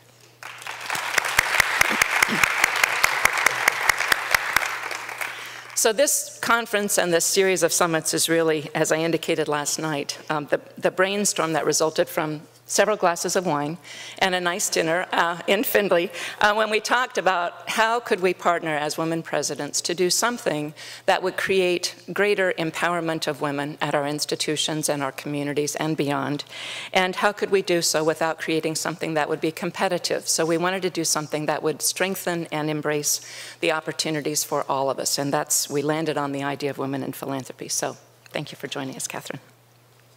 As I mentioned last evening, Dr. Maisie and Dr. Fell have in fact been incredible partners in this process. This initiative has been a true collaboration across our institution in realizing our commitment to support this important dialogue about women in philanthropy. I would like to ask you to join me in thanking them, but also I would like to ask you to thank our staffs, because they are the ones who really make all of this happen. We brainstorm and they make it happen. So please thank our staffs and our partners here. So thank you.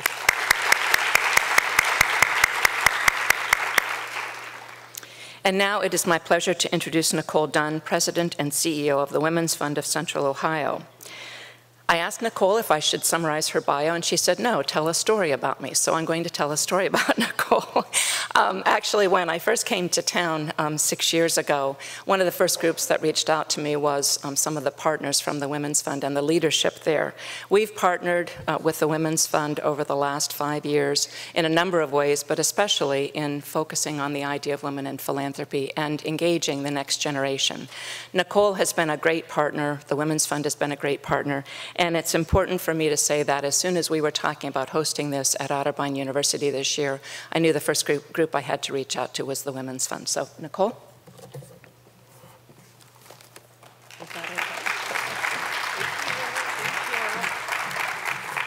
I was here. I was just hiding behind the curtain, I guess. Thank you, and good morning, President Crendell. Good morning to all of you. So, as President Crendell shared, there's been a multitude of partners and community people involved to make today happen. But what is true of all of us is that whether it's the universities, the community partners, the sponsors, and yourselves for taking the time to bear the Midwestern winter this morning, is that we see the power in women as philanthropists. And we know that the impact that we can have by investing in a greater social good that we can all have on entire communities. Today's message and the conversations that began this summit last night with Dr. Kinyoro are at the core of the Women's Fund work. We know that when women step into their role as a philanthropist, they can and do inspire change. Knowing this, the Women's Fund wholly believes that when you empower women and girls, all of society benefits, both locally and globally. This summit is called Investing in Women for the Common Good for a reason, because the collective good of all of us, we know that when you invest in women, you also change the entire world.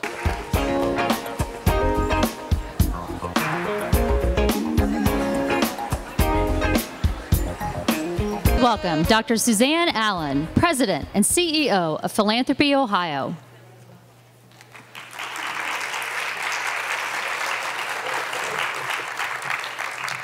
Welcome. I am so privileged to be a part of a vibrant organization dedicated to being the leading voice and the premier resource for philanthropy in Ohio. But I'm also privileged to be here today and so pleased to be with you. So pleased to be in your company, because many of you know what it means to jump and fly. And many of you are here at this summit to learn what that means. Many of you know when you figure out that you can jump, you've learned that you can fly, and you've taken a risk. You've flexed your wings and you've jumped and you have found that you can soar. But all too soon, you need to land. And for those of you who are just learning to jump and fly and soar, let me tell you a little secret that nobody tells you. You heard it here. Where you land is as important as how you fly. Let me say that one more time, because you're going to jump and you're going to fly and you're going to soar, but where you land is as important as your flight. Because sometimes when you land, you're asked to remove or hide your wings, or worse, fold them into uncomfortable shapes. And many of us know that when that happens, you'd better be ready to jump and fly again. So as you listen to our speakers today, our champion flyers, Take their messages to your heart and know that my wish for you today is that you have the happiest flight and the softest and the safest landing in a place where you can walk around all day showing your fabulous wings, and everybody else can show you theirs.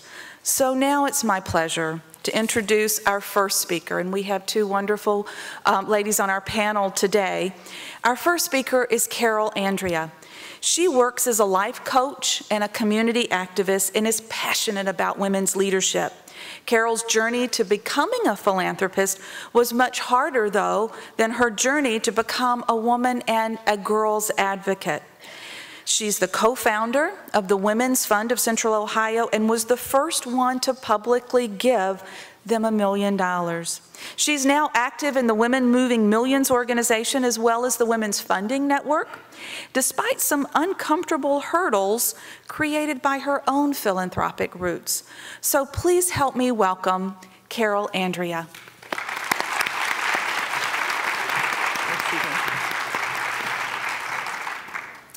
Put this here. My husband was just back from a trip and he promised me he wouldn't give me the cold he got, but he did. The Purell and the emergency didn't work. So even though I was aware of what Suzanne was going to say, I must say that I still get uncomfortable when I'm announced as $1 million donor and a philanthropist.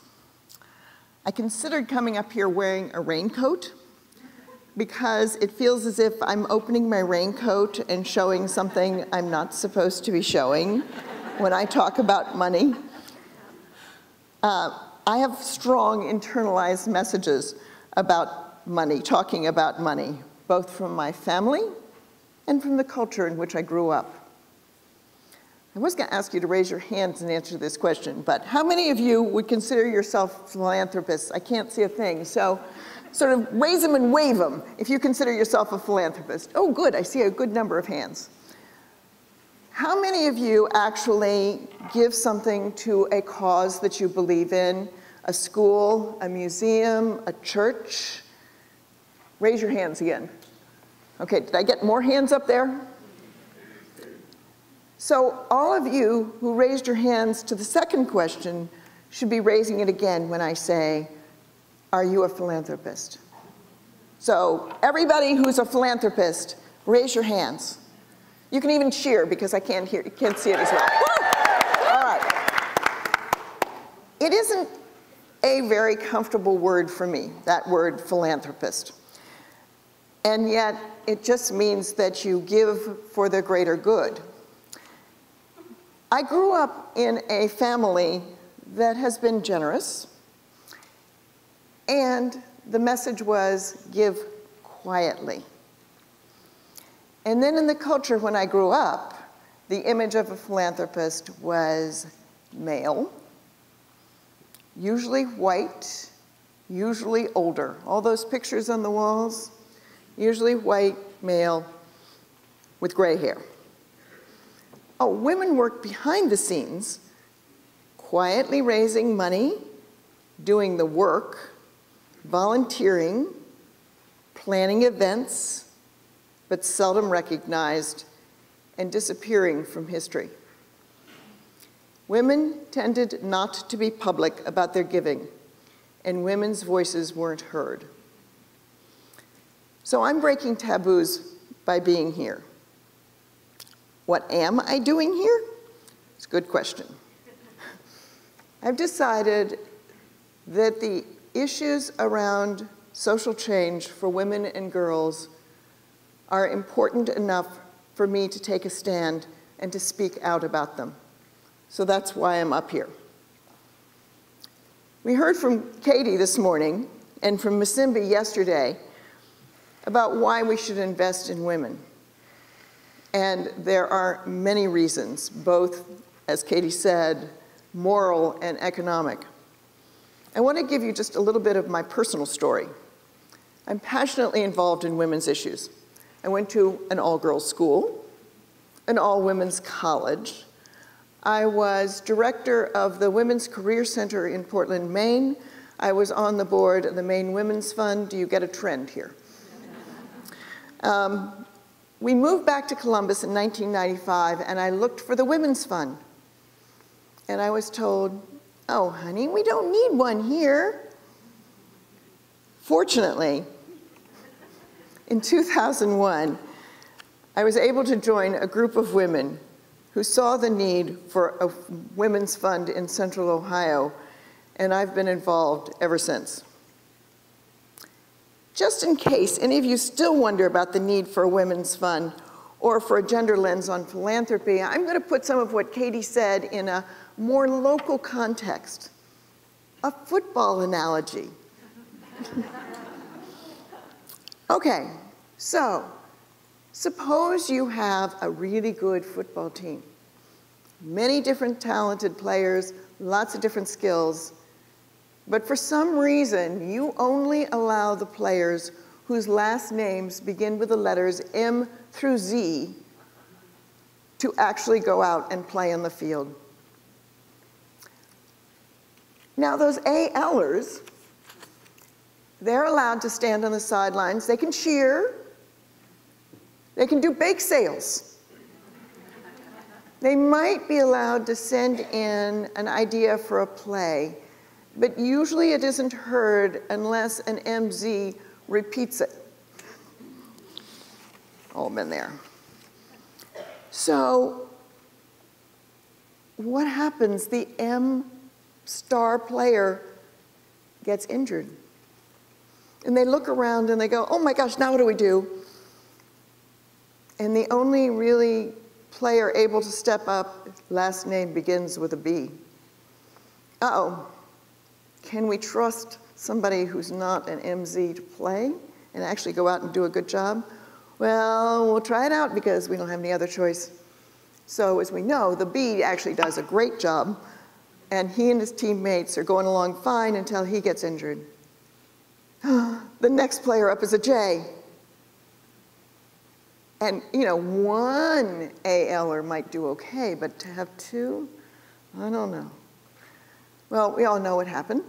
They brought home the national championship. Now, those players who were the ALs had slightly different skills. And that's kind of the point, is that you have a team with different skills. But if you sideline half of the team, your team just isn't going to be as successful as it could be. So this is kind of a ridiculous scenario, right? Except in reality. But the reality is, then in our culture, we have sidelined or not used to the full potential about half of our population simply because they are women. And just as those ALs were not allowed to play for some unknown reason, just that's the way it's done, that's what happens with women. And as you heard from Katie, when women fully participate in the culture and the economy, the entire economy benefits. It raises economic prosperity as well as provides more diversity of viewpoints. Companies with more women on the boards tend to be more successful. There was an article recently about the few congresswomen that we do have tend to be more successful in what they do. So I encourage those of you who are funders and donors to put a gender lens on your giving and see the whole range of effects and notice who's being sidelined. Since I care a lot about making a difference, when my husband and I were rewriting our wills in 2006, I considered leaving $1 million in my will to the Women's Fund of Central Ohio. But then I went to a donors workshop, and I heard a woman there say that she had thought about leaving her money in her will, but she wanted to see what impact the money had, and she wanted to have fun during her lifetime. And presumably she wouldn't see that impact if she were dead. So I thought about that, and when we went to our lawyer, I said, I don't know how much money I want to put into my will, for the Women's Fund because I don't know how much I'm going to give during my lifetime. And he said, that's fine, we can work that out. So the way it's structured is I have a bequest of $1 million for the Women's Fund of Central Ohio, and as I give during my lifetime, that sort of gets subtracted out of that amount. So if I get hit by a bus tomorrow, and I hope I don't, then the rest will come out of my estate. Now, having set up the mechanics of this, I had to make a big decision for me. How public did I want to be? At first, I thought I'd be anonymous outside the Women's Fund community. There are many good reasons for being anonymous. One, for example, is the fear that everyone will ask you for money. And yeah, that does happen a lot. If any of you out there are funders, remember, just because somebody gives to one worthy cause does not mean they're going to give to every worthy cause, and much as you would like to. But the reason that loomed large for me was concern about what people would think. Was I just putting my name on my gift for self-aggrandizement?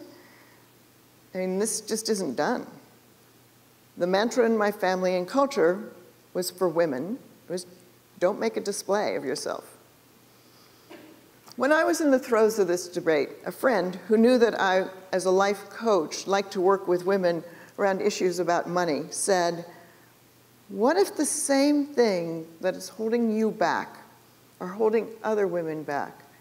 And that by your stepping forward, you could empower others to do the same. That hit home. If I don't use my voice, how can I encourage others to use theirs? I decided that by going public with my gift, I could make a statement about the importance of investing in women's funds and the work they do, and take that stand to make a difference.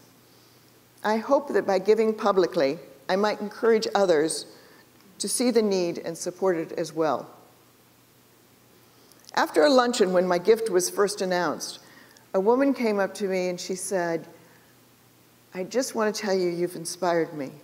I've been giving $25 a year to the Women's Fund, and I'm now going to really stretch, and I'm going to give $50. I was thrilled. This is exactly what I'm talking about. Of course, I'm aware that not everybody can give a large gift, but all of us coming together, we can make a difference. For any of you who are just starting out in this journey of philanthropy, start where you are. Don't worry if it's $10 and that's what you can give. Find a cause that you believe in and give what you can do. I'm sure some of you are aware that men and women tend to give differently. Traditionally, it's said that men tend to give for power and influence. They like their names on the buildings. While women give out of connection and relationship building. Women tend to combine their money with activism and a need to make a difference in society. While I can't speak for anyone else, being involved with and connected to the Women's Fund and feeling that I'm making an impact is vital for me. I now get to see an even larger vision by being on the board of the Women's Funding Network, where 160 women's funds from all over the world come together to effect change. Until recently, women with means tended not to step forward, particularly not to support women and girls. They gave to other worthy causes, museums, churches, their husbands' schools, but not to women and girls. Even the suffrage movement was supported primarily by men. I have a great example of this. I have a friend, Julie, who was calling for an annual campaign. She went to an all-girls school. And so she was talking to an alum, and she said, you give $50 a year, would you be willing to increase that, maybe to double it to $100? And the woman said, well, I'll think about it. And she said, just out of curiosity, did your husband go to a similar all-boys school? And would you sometime have a conversation with him about how much he gives? And she said, well, yeah, he did go to an all-boys school, and he's sitting right here. Let me go ask him. She came back to the phone and she said, you just got yourself $10,000.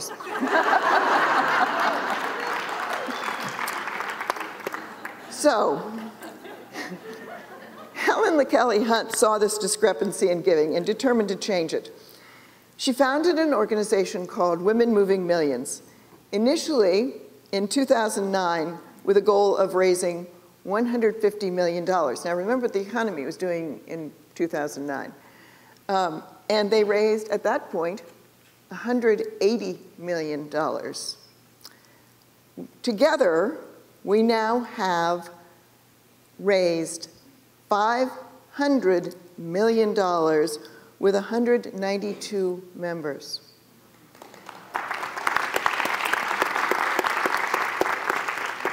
It's about getting our voices heard. Together, we can accomplish more than we can individually. An African proverb states, if you want to go fast, go alone. If you want to go far, go together. We want to go far. For me, a perk at giving at this particular time in history is being part of Women Moving Millions, an amazing group of women and a few men who recognize the need for social change for women and girls.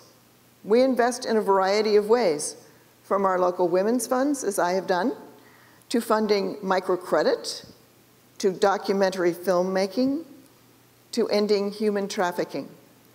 We support and learn from each other. It's a place I don't need my raincoat. It took a lot for me to overcome the taboos about using my voice and my money to make a difference. But by being public, it gave opportunities both to my cause and to me. With many generous donations, the Women's Fund has been able to give away over $2 million to over 100 organizations in Central Ohio, as well as to build an endowment of $3 million. And for me personally, I discovered that my raincoat was hiding not only my money, but also my voice and my power to make a difference. I can take action in ways that haven't been available to me before. Recent studies have shown the effect of altruism on happiness. A connection to something larger and helping others makes us happy. It's a win-win. I'm very grateful to have the opportunity to stand up, open my raincoat, and make a difference. Thank you.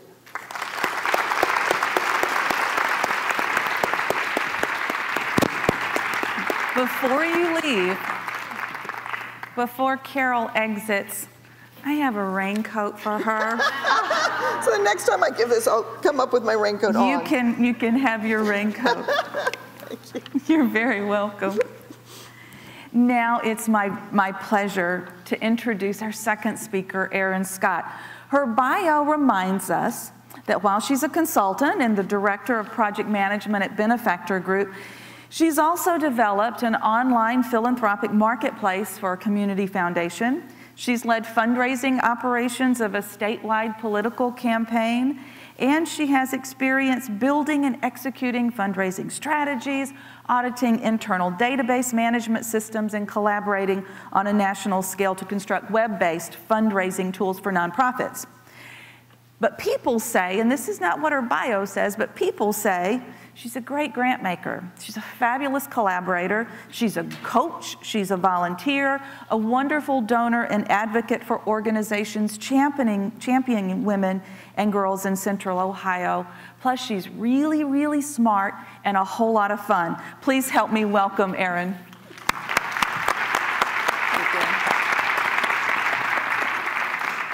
Thank you.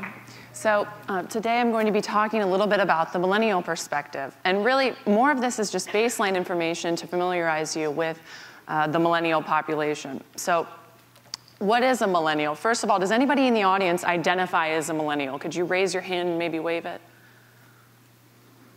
A couple? Maybe some younger generations don't quite know. Is it Generation Z, maybe, that you identify as? Maybe that's a conversation to start with each other. What, do you identify with a certain generation?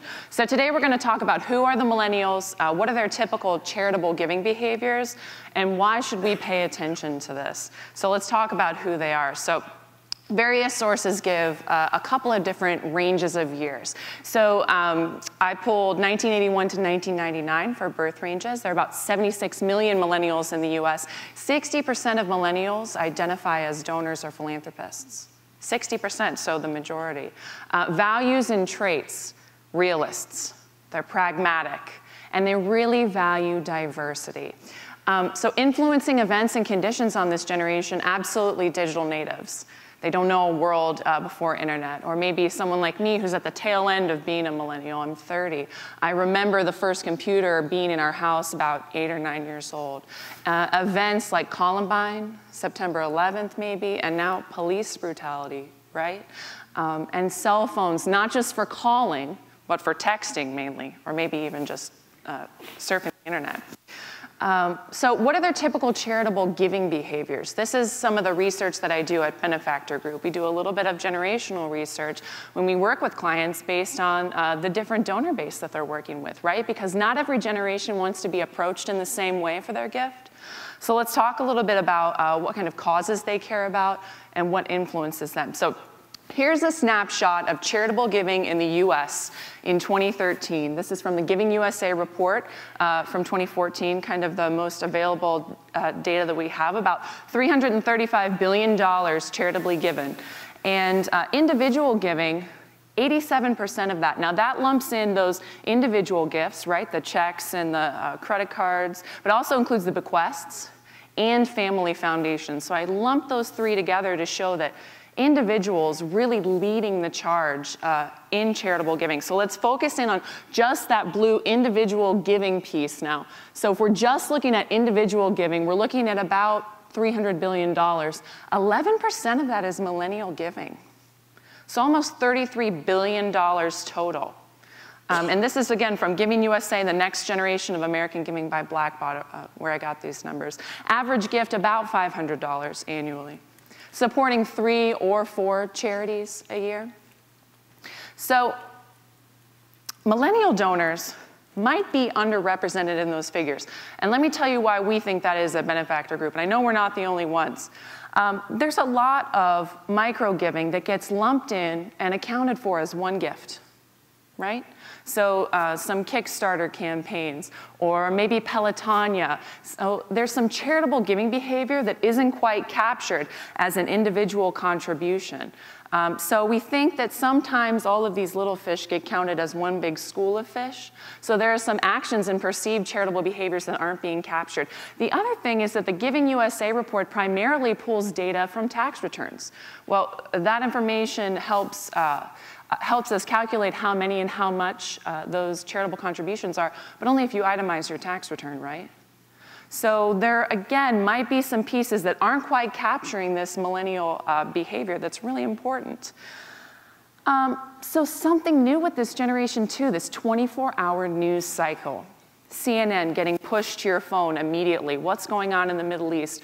What's happening in your neighborhood? And in fact, some people might even say that we can be more aware of what's happening internationally somewhere else than what's happening in our community right now, because the news just bombards us. And this sense of urgency digs deep with millennials.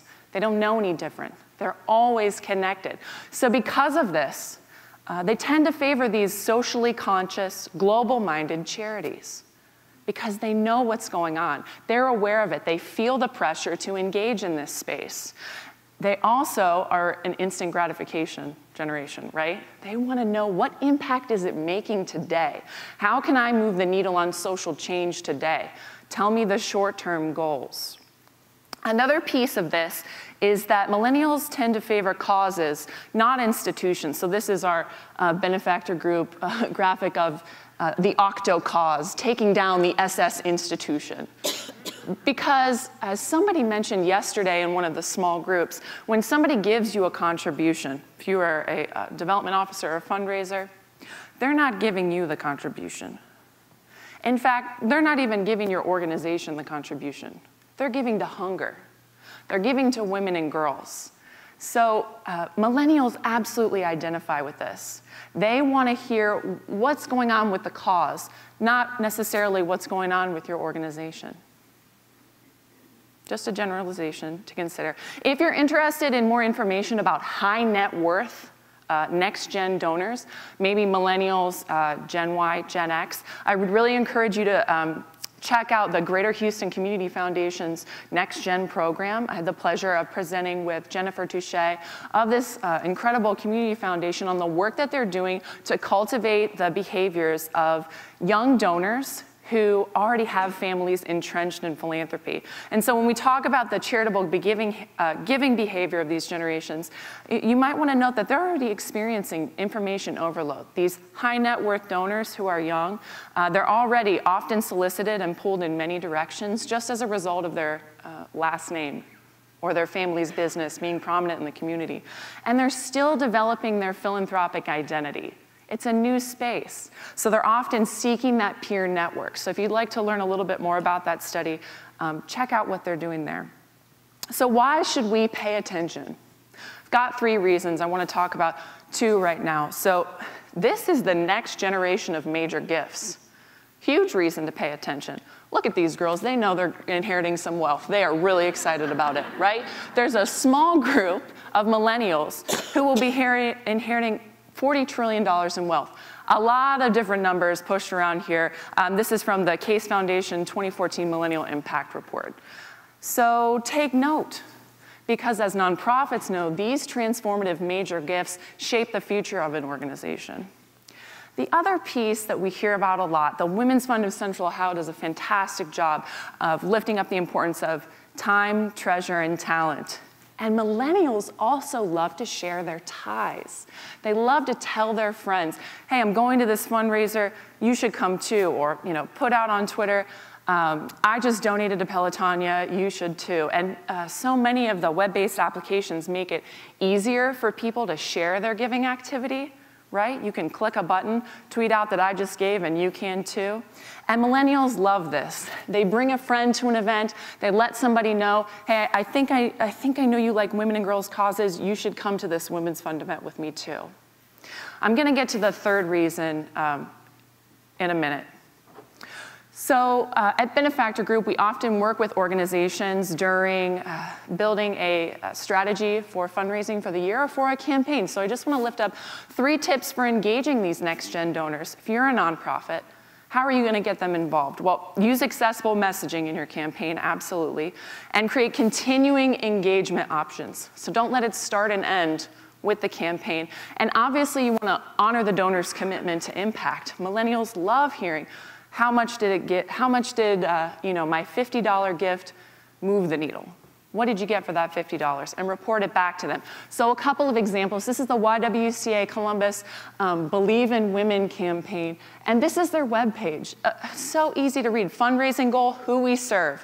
The building, how we use your dollars, generating revenue. Any young woman could go to this page and understand very clearly what's happening with this campaign. How we use your dollars. Well, there's my answer for my $50, right? Continuing engagement options. One of our clients, the Nashville Public Library Foundation, actually started a Next Chapter Society for their young donors to engage year-round.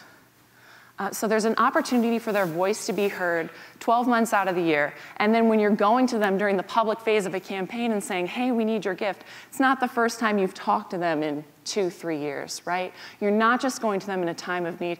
You're taking their feedback and their ideas year-round. Critical, right? And finally, reporting back to them. As I said, millennials love to hear about the impact that their gift makes, right? Great reporting. This is the Global Fund for Women's annual report, which is actually interactive and on their website. You can click on any part of the globe, see how much money went to that area, what grant it went for, and how they moved the needle for social change. And really, any of those 3 strategies would probably work for all generations, right? But it's just important to lift that up when you're engaging young people. So I said I had another reason for why we should take note, why we should pay attention to these millennial givers. And I think it's this. Ultimately, the nonprofit sector is created by what?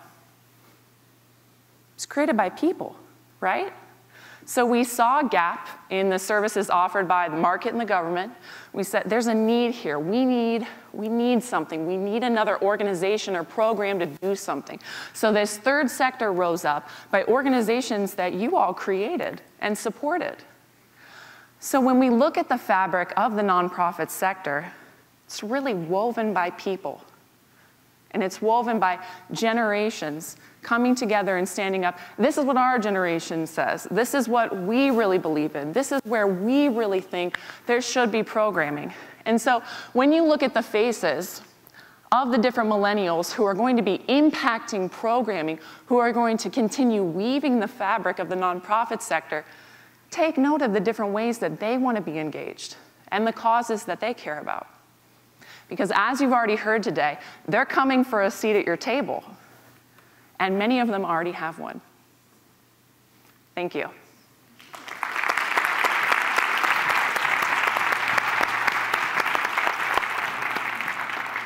Thank you very much. And please help me thank again Carol and Aaron, our champion flyers.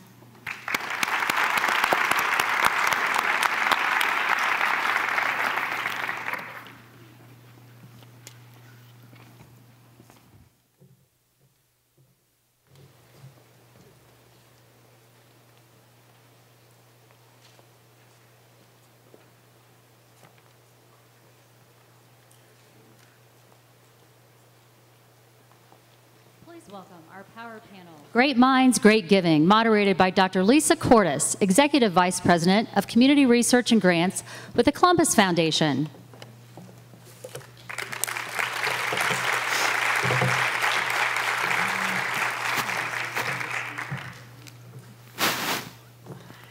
Good morning.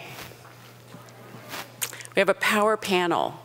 But first, before I introduce our panelists, I'm going to tell you a joke. But I don't really have any philanthropy jokes. Unfortunately, there are a lot of jokes about women, but I'm not going to tell any of those jokes.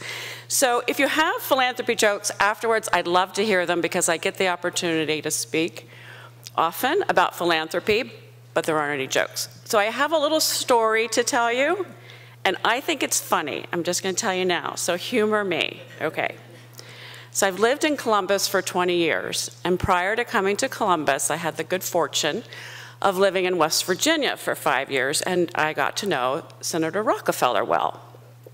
So he tells the story of when he was 6 years old, and he first started going to summer camp, that he was sent away for the summer to camp. And all summer long, people asked, "What does your father do? What does your father do?" They asked each other, "What does your father do?" So at the end of the summer, when his father came to pick him up, all the kids were really excited because Jay Rockefeller's father was coming. And he came there, and they all ran up, and they said, "You're a ventriloquist." So he had said, "My father's a ventriloquist," thinking he was saying philanthropist anyway. Pretty funny, right? Pretty funny. So we have a power panel, and I'm going to introduce them. Takesha Shepard Cheney is a trailblazer. She created and served as CEO of the Women's Book, a multimedia company that connected business women to local resources to advance their careers, communities, and lifestyles. The company's events, publications, and digital program reach readers throughout Ohio and Northern California. She currently serves as Vice President for Business Development for Smart Business Network, a multimedia company that provides content, events, and marketing materials for a diverse audience of senior entrepreneurs and corporate executives. She leads the company's Smart Women program that supports and recognizes the achievements of leading business women, inspiring male advocates, and effective women programs. Takesha has an impressive board leadership experience record. Currently, she's on the board of the Columbus Zoo and Aquarium, and previously has served on the boards of the YWCA of Columbus, Women's Fund of Central Ohio, Columbus Museum of Art, and ROCKS, just to name a few. Welcome, Takesha. Raise your hand. Pamela Springer, to my left, is a veteran executive with more than 20 years experience growing tech-based companies, including restarts and IPOs. She was voted in 2012 as one of the 13 powerful women running today's biggest startups. She built Manta Media into one of the largest, most trafficked websites in the United States.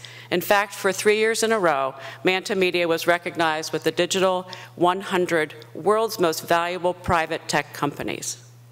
Pamela currently leads Columbus-based Mindset Digital, which provides professional training in social media for Fortune 500 companies, healthcare, and higher education. And I've been getting tips from her in the back. Pamela has a business degree from Franklin University, where she currently serves on the board of trustees. She also played on the Oakland University basketball team the year they made it to the NCAA Division II Final Four. I know. And she recently summited Mount Kilimanjaro. Welcome, Pamela.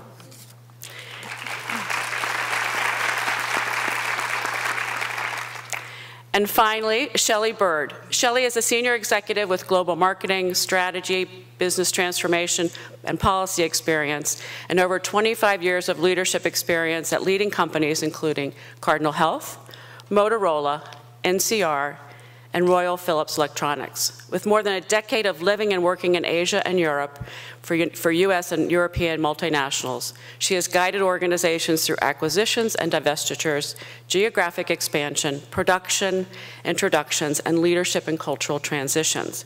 She is currently EVP, Office of CEO at Cardinal Health, and a member of the operating committee. She also serves as an advisor to the CEO and as chair of the Cardinal Health Foundation's Board of Trustees. By special appointment, Shelley is a consultant and strategist to the Columbus Partnership on Education, Reform, and Business Community Engagement. She is also founding advocate of Widen the Circle, a regional effort to increase the representation of women in leadership on corporate boards. Shelley serves on the boards of Goodwill Columbus, then the Wexner Center of Arts. She has a doctorate in communications from the University of South Australia. We are keeping good company here this morning. So welcome all panelists. I'm going to join them, so bear with me while I move.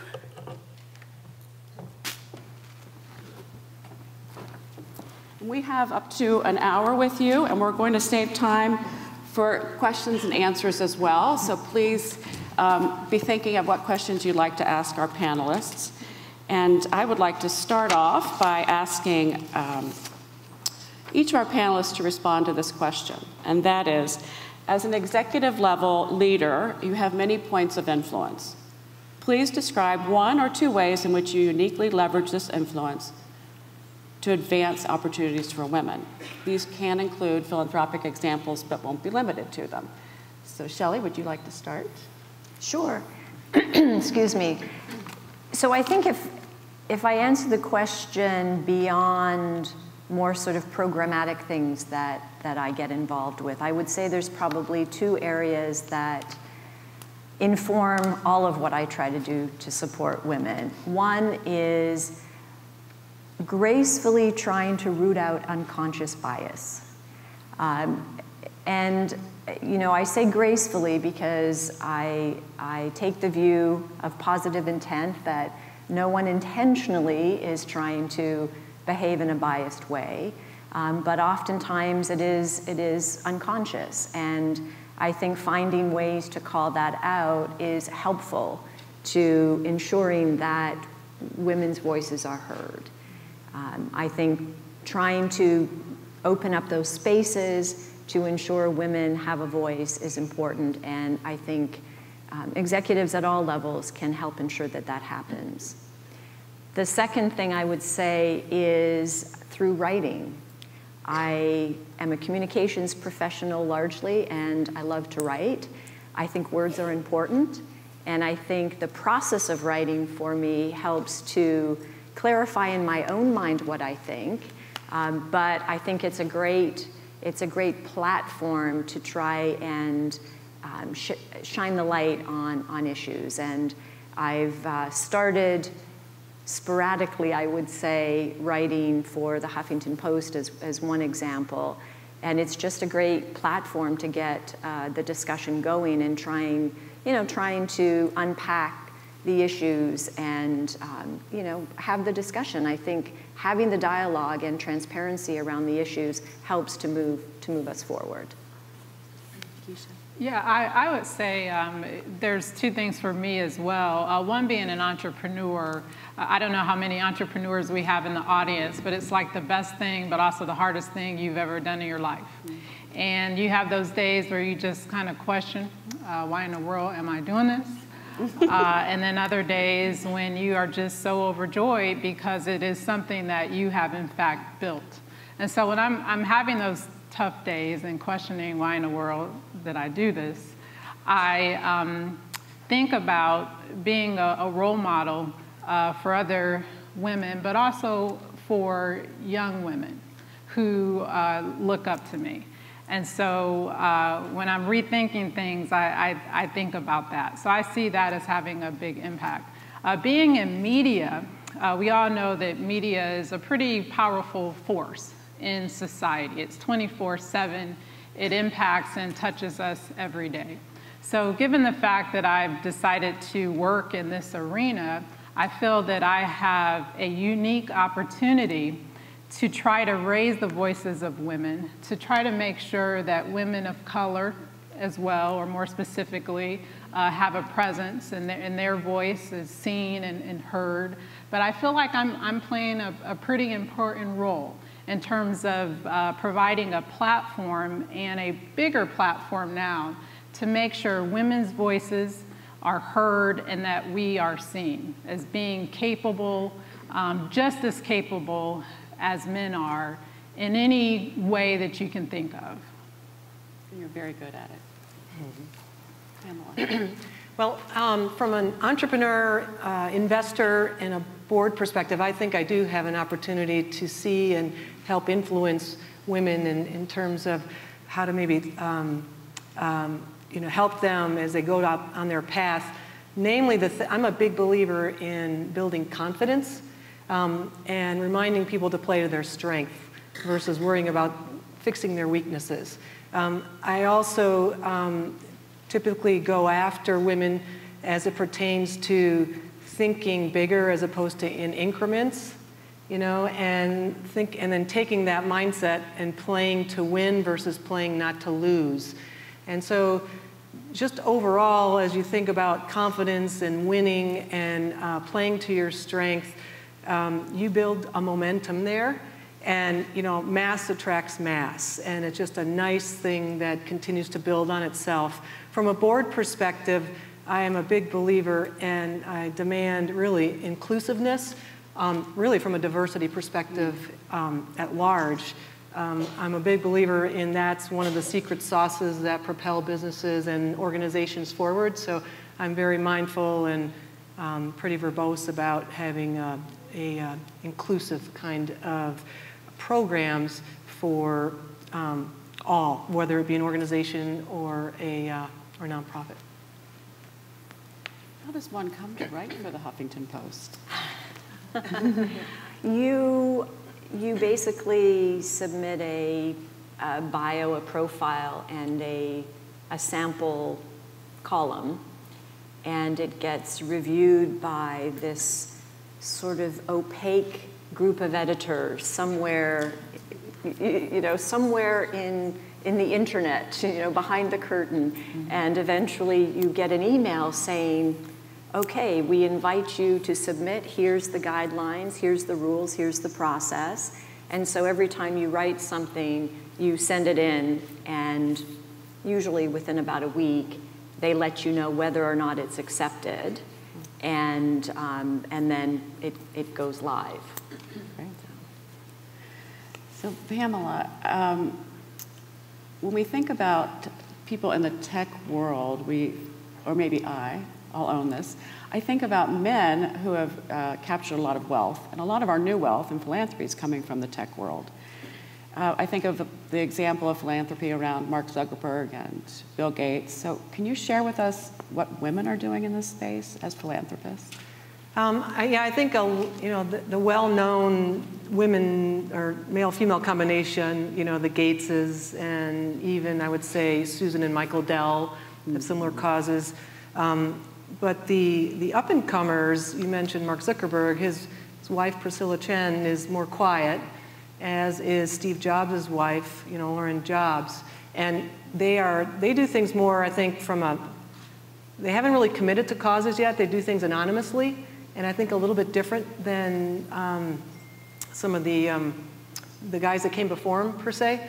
The ones we hear a lot about, though, as you have already mentioned, Arianna Huffington and Sheryl Sandberg, they are very much out there and definitely are playing to your strengths, right, and have made some strong statements, some controversial, the whole leaning forward component, but I think those two in general are really playing to your strength. They're a lot louder in terms of their contributions from a philanthropic standpoint, from how women can even look at themselves or be given permission to. So I think it's the intangibles that they're contributing as well, which I think is really, really important.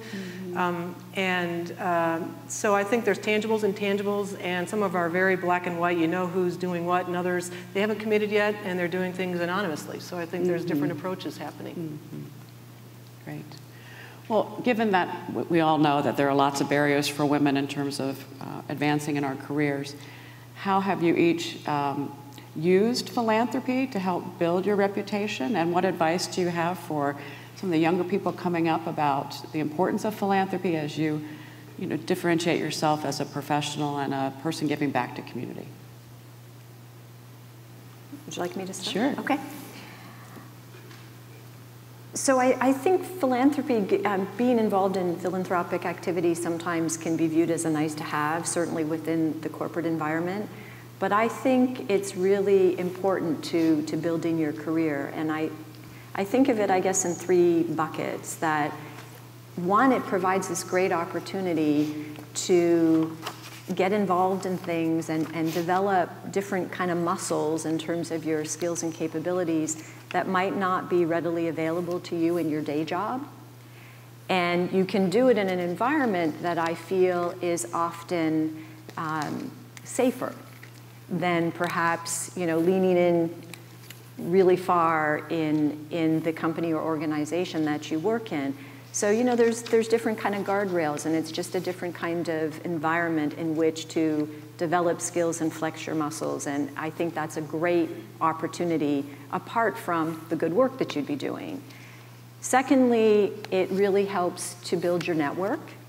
It's a great way to build your network and get engaged in your community, however you define that. I mean, your community may be the neighborhood in which you live, it may be the city of Columbus, it may be the state, it may be the US, it may be internationally. However you define your community, it's a great way to engage. And thirdly, I just think it's a great way to feed our souls and to make us happy. And I think that's so important. A lot of us, of course, get a lot of joy from the work we do day in and day out. For me, the work that I get involved with through nonprofits just has a different dimension to it, and it really contributes to just my overall well-being. And so I think those three things are really important and are great, additive to how you develop your career over time.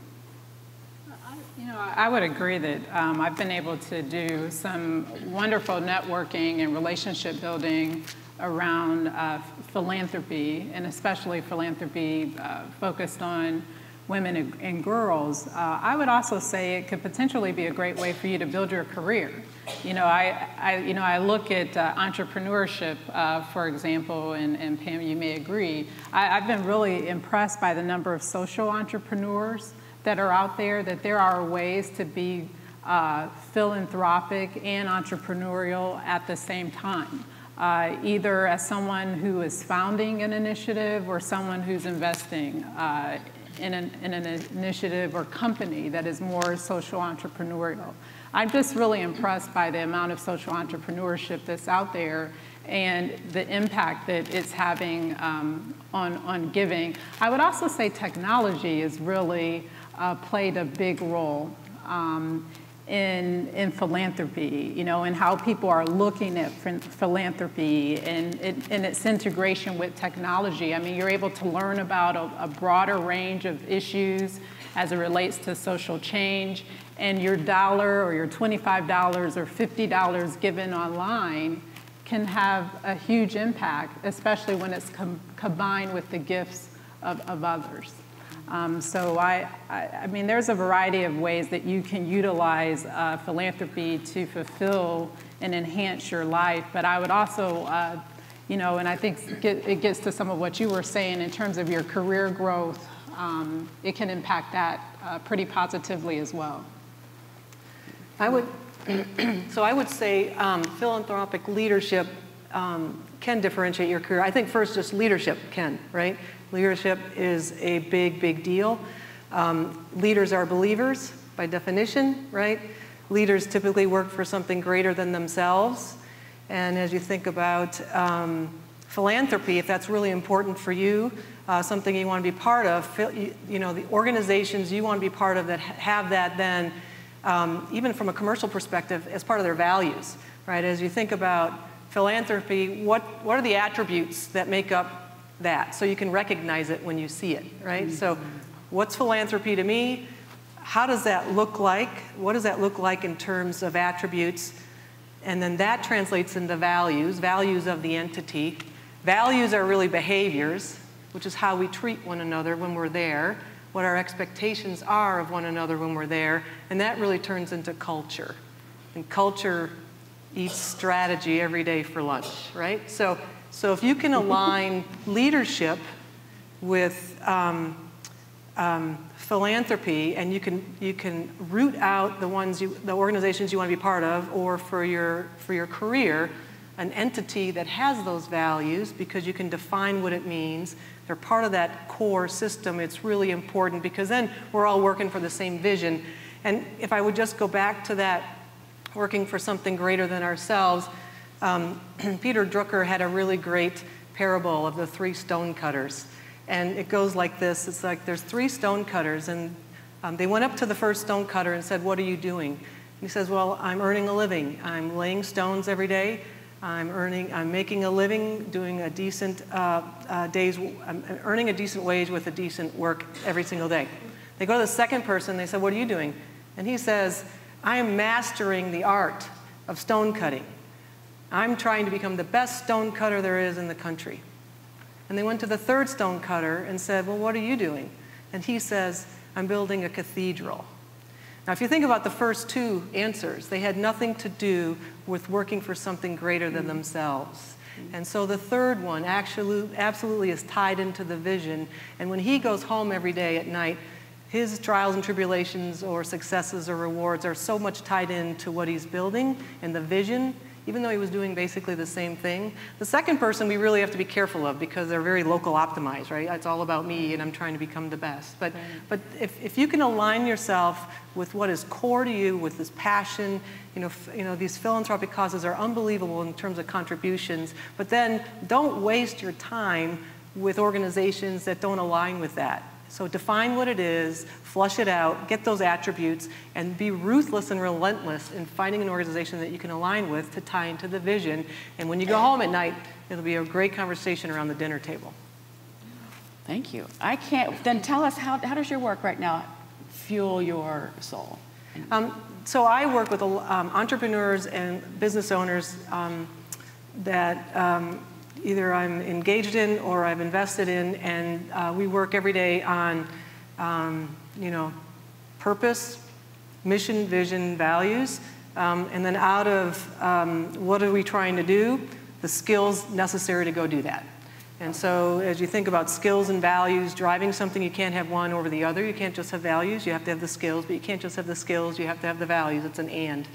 And so, so I align myself in working with great people who are of similar values, who really love what they do and want to be really great at it. So, and then from a board perspective, I try to align and contribute along the same fashion. Keisha, there are probably people in this audience who don't know the journey of the women's book, and there are many of us who know it well. It's been so visible and so much a part of our lives. Maybe you could educate the audience and give them a snapshot of what you built. Yeah, so I was actually working, full-time for AP. As a matter of fact, I thought I was going to climb this corporate ladder in the energy sector. But I've always been kind of a busybody, you know, having multiple jobs and doing things on the side, you know, just that side hustle, if you will. And a lot of times the side hustle was me being involved with different women and girl organizations. And it was through that involvement that I said, okay, there's a lot of great things happening in this community for and by women and girls. Somebody just needs to compile a list, put it online, maybe have some events to bring people and organizations together. So I called it the Women's Book after the phone book. I just called it the Women's Book. And actually the URL was available, to my surprise, at that time. And so I talked to some good friends, some good men and women about the concept. At the time, I was on the board, I think, of the Y and the Women's Fund, so I had a bunch of women's stuff going on around me at that time. And so I started it as a side hustle. And I thought it would be kind of small and I could do it on the side, but it eventually grew because there wasn't anything quite like it as a media company, especially in this community and in other communities, as I eventually would find. And so launched it in 2009, again, as a side business, and it just became too much. And eventually I had to make a decision. Was I going to think bigger about this concept, or kind of just keep it small and continue to do it on the side and be tired every day going into work and all of that? So I made the decision to take the leap and decided to grow the concept out of Columbus. So we were able to do versions of the Women's Book, which was a printed compilation of resources for women, especially business women, to help them grow their careers. And there was a pretty good listing as well of nonprofit organizations that they can get involved with and contribute to as philanthropists. So after I left AEP, we grew the concept into Cincinnati, as well as Northeast Ohio or Cleveland, and then most recently, in partnership with Cardinal Health, into Northern California. Ariana Huffington gave us some street cred out there and spoke at that event. But it's been a really great journey. It's been very hard. Trying to manage and raise resources. It's been incredibly difficult, but also rewarding, because it has been centered around women and girls. And I have been able to see what's happening. There's so many wonderful things happening in communities like Columbus around this country and around the world. I was approached almost 2 years ago by another media company, a larger media company that's been around for about 25 years. They had a women's event and a cover story article that fed into that event once a year. And that was up in Cleveland. The company is called Smart Business. And they saw what I was doing here in Columbus, and they wanted to grow their franchise, but to incorporate more of what I was doing here with my team. And so they approached me about buying the Women's Book. I wasn't quite ready. Quite frankly, I didn't think they really got it. You know, there was more about profits and trying to increase their profits, essentially. And so the second year that we started talking, and got to know each other better, and I shared more about my long-term vision and wanting to grow this concept into other areas of the country, I felt that they got it a bit more. And they also agreed to let me lead this. You know, I know what I'm doing, so, you know, let me lead Smart Women. And so they agreed to do that. They really had no other choice. I mean, but nevertheless, we reached an agreement. And so last fall, as of November, the Women's Book, the name at least, has gone away. And our co-branded efforts is under the name Smart Women. If you could imagine Forbes, a lot of you are very familiar with that media company. They have Forbes Women. So this is very similar to that. There's just a new name. We in Columbus will have the event in September, as we have had over the last 6 years for the Women's Book. It'll look slightly different in that there will be an awards component. where the community can be more engaged in identifying folks to be recognized as Smart Women Award honorees, and you'll hear more about that over the next couple of weeks. But I was able to sell that company, and you know, as an entrepreneur, that's very rewarding. I certainly didn't build the company to sell it, but it's just a testament of just putting your head down, you know, doing something that you're passionate about, having an incredible team. Over the years, I've been so fortunate to have not only staff members, but interns and volunteers who've helped out. And you know, I certainly can't thank them enough. But yeah, that's what's been going on with me over the past 4 months. You've not really heard anything from the Women's Book, and that's why, because we've just been putting our ducks in a row, transitioning databases, trying to put some structure around this brand to make sure that it's different and unique. So yeah, that's what I've been doing, and it's been an incredible journey. Congratulations.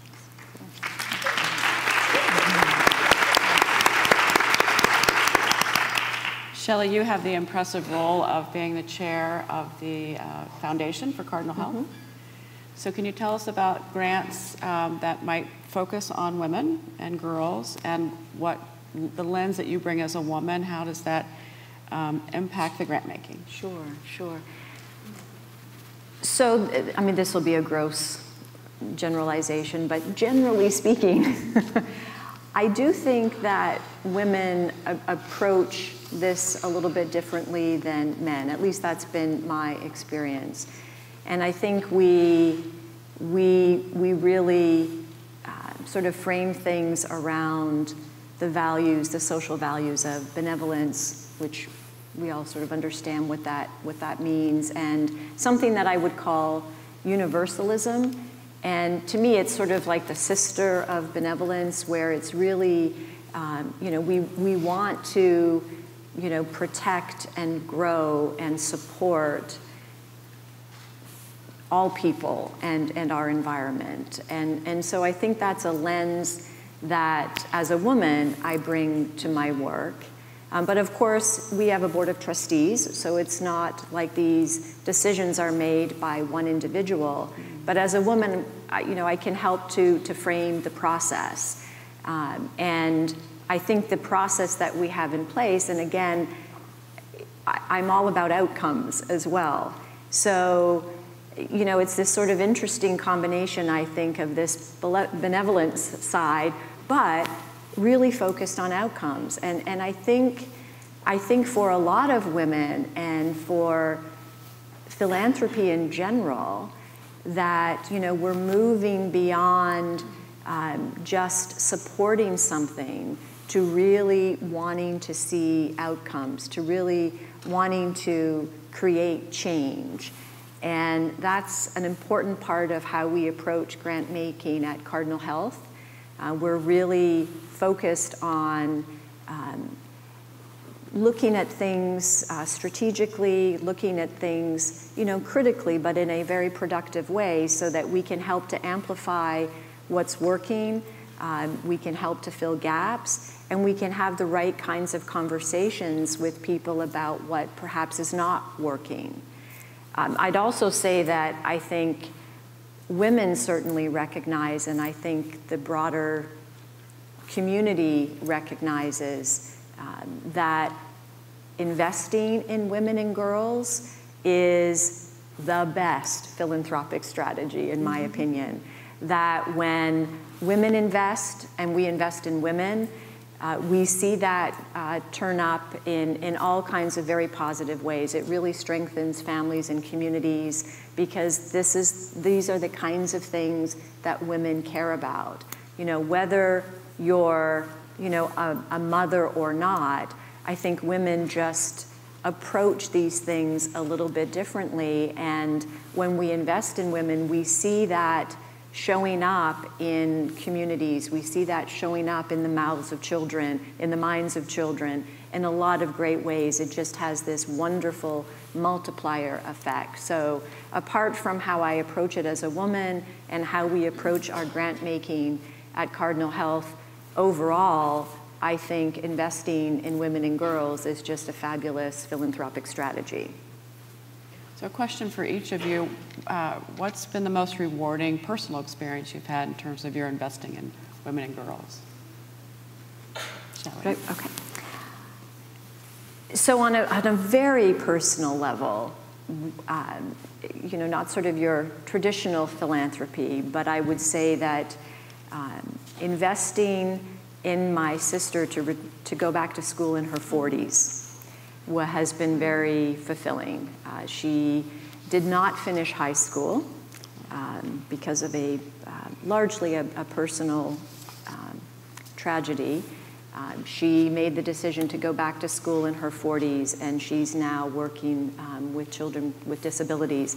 I mean, she really found her passion. She is so good at it. I'm so proud of her. She just has the patience of a saint.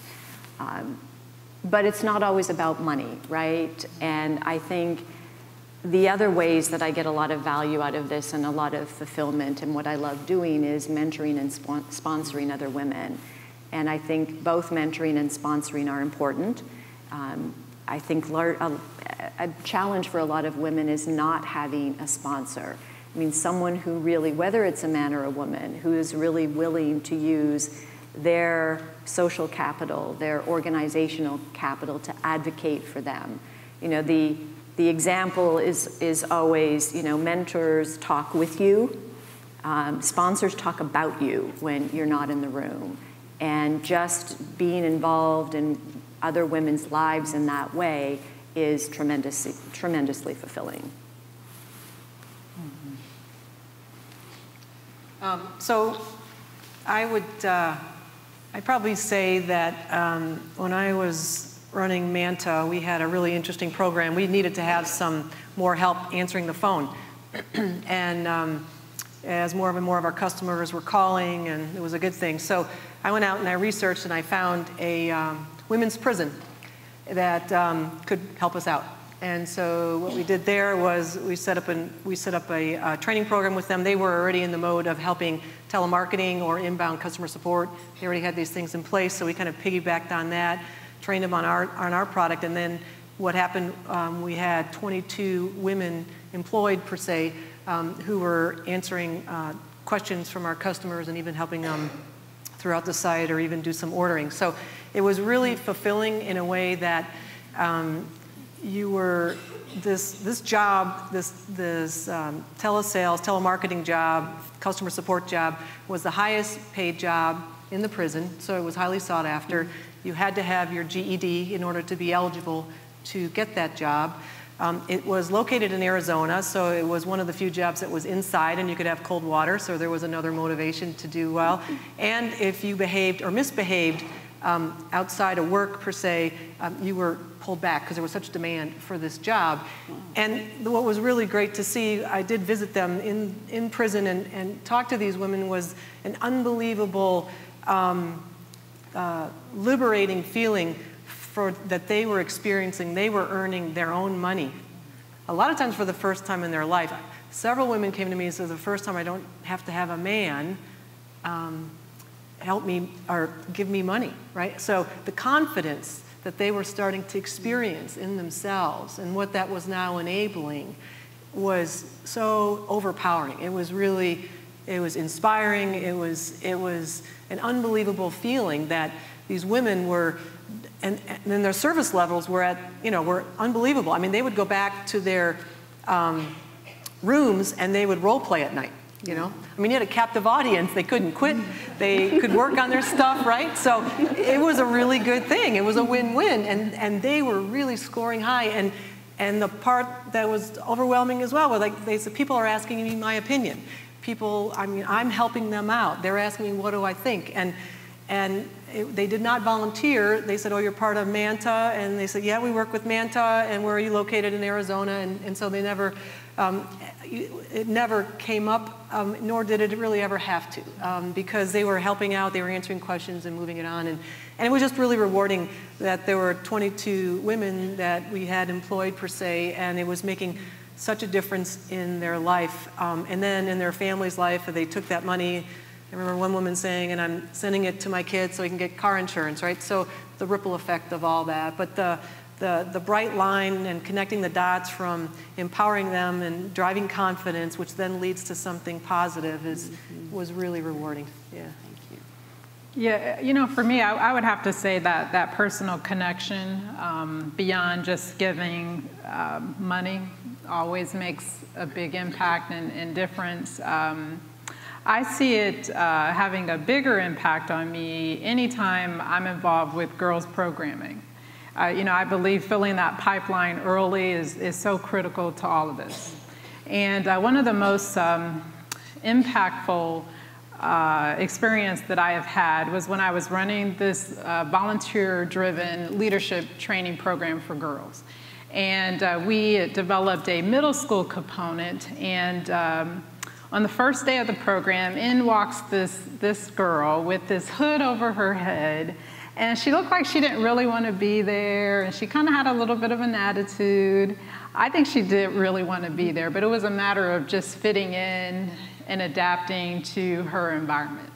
And so she came from a tough background in that we had to transport her, as with other girls, on Saturdays to the program. And so I just was drawn to her and would oftentimes take her home. And so we just developed a really great relationship, and that's when she was in the 6th grade. And so after she graduated from the program, we just kept in touch. And I tried to do something with her every couple of months, even if it was just going to a different restaurant. That was our pact. Like, whenever we went to a restaurant, it had to be someplace that she and I had never been.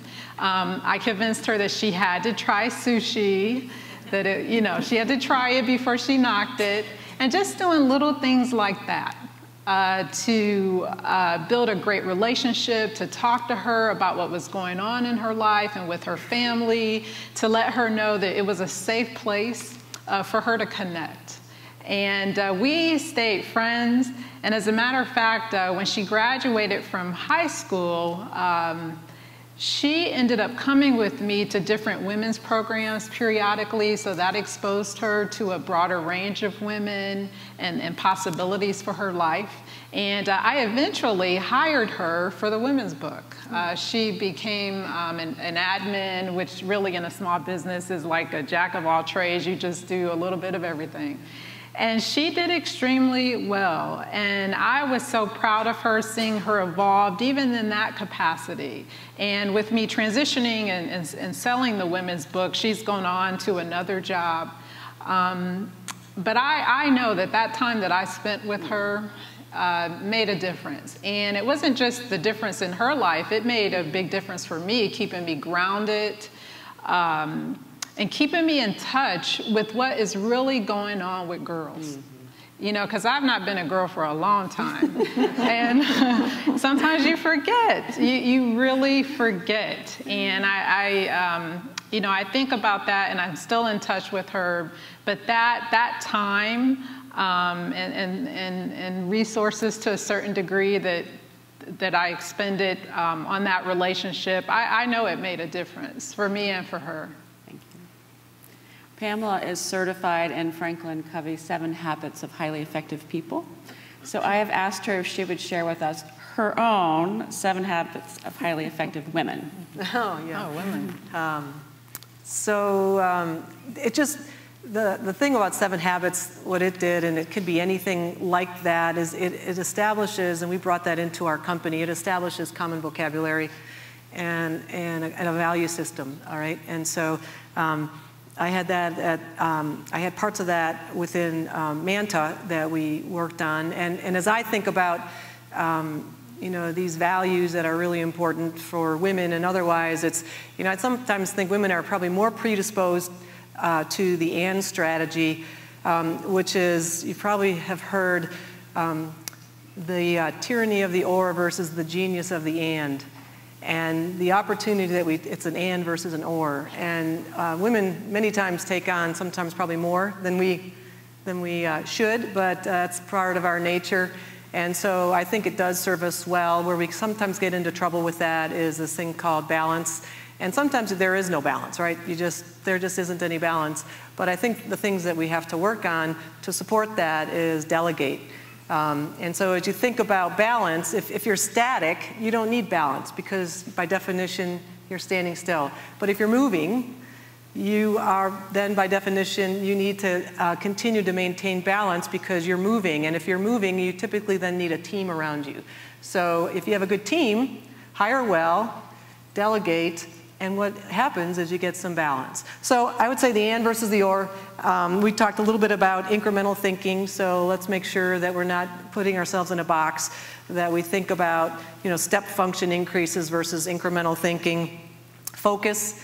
Many times because we try to do so many things, we're a jack of all trades then, and if we can focus on one thing and iterate on it, and then be there with passion, iterate on it, beautiful things typically happen. And then I would just really close with, having build a cohesive team. As we think about the people who we work with, whether they be in an organization, commercial or a nonprofit, as you think about your peers, they are your first team, especially as executives. The opportunity to influence people, they might be people from different departments, but the cohesive team is each other's first team. Many times we think we go to our departments and that's my team. Right? Mm-hmm. So you build vertically as opposed to horizontally. And I think, a habit that as we think about our first team where we can really debate and have huge debates, but then when we leave, we are unified when we walk out that door. And the way you build really strong teams and really strong organizations of being able to be horizontal like that, so that when you go to your respective groups and your respective departments, you can represent it properly and you don't out your fellow peer, which then speaks volumes about what kind of organization you're really working in. Mm-hmm. So those would be some of the ones that I would highlight. I'm getting a signal. Ready for questions. Ready for questions. Right. I wish I could say under your chair is a new car for everyone. Or a gift of philanthropy.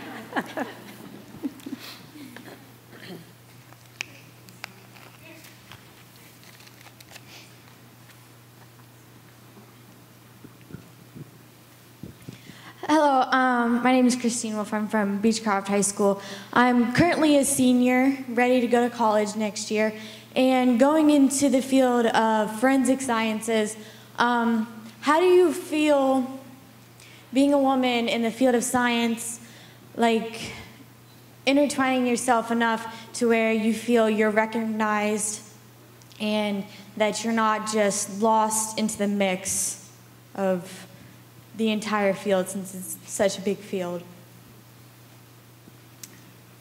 I commend you because, probably everybody here might know that 60% of college graduates anymore are women, which is great. 18% though are in computer science, which is 50% of what it was in 1980. So that's the wrong direction. So I commend you first for doing something in science, so kudos to you for that. I would just, not worry about everybody else. I would, whatever you get involved with, make sure it resonates with you, meaning as you think about your passions and what you want to solve, and then align with an entity that you can grow within and has proven that they can grow young people and have support systems for that. I would not let the outside, I wouldn't worry about that. Mm-hmm. I think that results speak for themselves, and you're going to rise to the occasion already by definition because you're going to be one of the few. Right.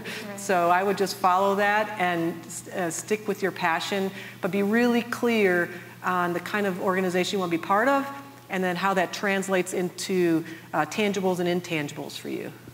I would also say make sure to connect with some really great women in that field. While we may not have as many women in STEM or science-oriented careers, there are some women there, and you can find them. And if you need help connecting, we all can help you, and would be very glad to do that, because that network of support, having that inspiration, that source of confidence building when you are feeling a little bit lost or little or what have you on any given day, really makes a huge difference. And you can even find folks to read about online, but I would highly recommend building a strong circle of support, even if it's just a couple folks. And there's also some really great men out there too as well, who would be willing to connect with you as mentors or as sponsors to advocate and speak up for you.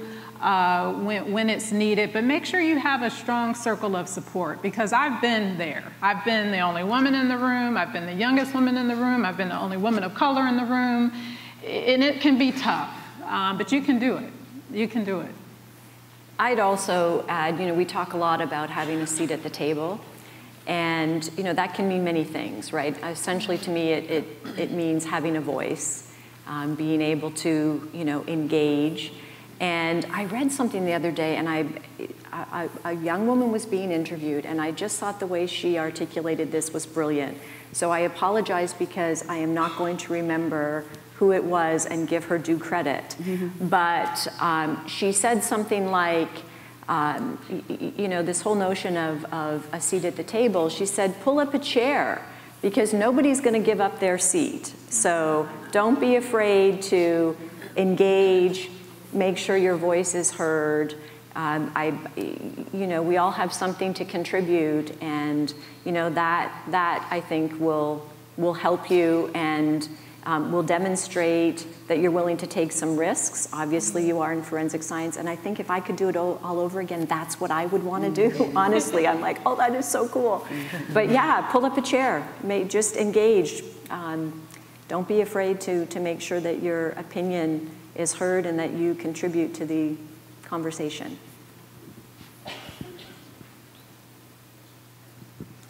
Good morning. I'm Colleen Mitchell, and I serve at the Columbus Foundation. So thank you so much for all your wonderful, inspiring comments.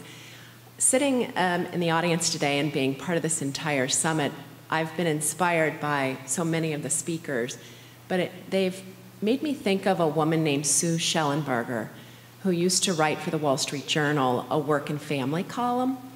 And she wrote often about the importance of including men in advancing the lens and the economic and moral imperatives of including the entire population to help advance the unique role that women play in society, and a lot of the topics we've talked about today. So I'm just curious, from the panelist perspective, how do we engage and inspire and motivate the other half of the population to sit up and take note of, in addition to all the great work that's already been discussed this morning by so many of the speakers? But I'd be interested in the perspective that each of you have about how to involve our fathers, our brothers, our neighbors, our spouses, our partners, our bosses in advancing the agenda for women and girls. I'll start, if you don't mind. I think that's a great point. Clearly, leadership is largely held by men, and so we can't solve this on our own. We need to engage men as part of the solution. At Cardinal Health, I'll use that as an example, we found that having the conversation was a start, and oftentimes they're just as puzzled about how to get involved, right? And what can they do to be supportive? Especially if they have daughters. If they're dads with daughters, they tend to get it right away. They're just not really sure how to engage. And we've had a program for several years that was for the women at the company. It's called Women Leading Change. And it's a great development program for women, and they do a legacy project as a part of it. And we got to thinking, wow, why are we limiting this to women? We should, if we want men to be our partners in this, then we should involve them in the program as well. And so we kind of reworked it, and it's Partners Leading Change. And it's been tremendous what the men have contributed. A lot of them too, who thought they sort of understood the issues and the challenges coming into it, and realized that they really didn't, that maybe they only understood 20% of it. So I think acknowledging that men need to be part of the solution, not being threatened by it, and sort of being open to the discussion, having positive intent, and figuring it out together has been a very successful strategy for us at Cardinal Health. I wouldn't have, I would agree. Inclusion. Yeah, I mentioned about the merger of the women's book with Smart Business. And so Smart Business has traditionally been focused on senior business leaders. So it's a media company that caters to CEOs, partners, chief executives across the board. And so because there are not as many women in those ranks yet, their audience primarily consists of men. And so here I come with this database that I've built that consists of primarily women. And so I am very excited about, I don't want to say, I've been joking with my friends that they don't know that women are about to take over their magazine. But here comes me and my friends. But it's going to be so much fun. But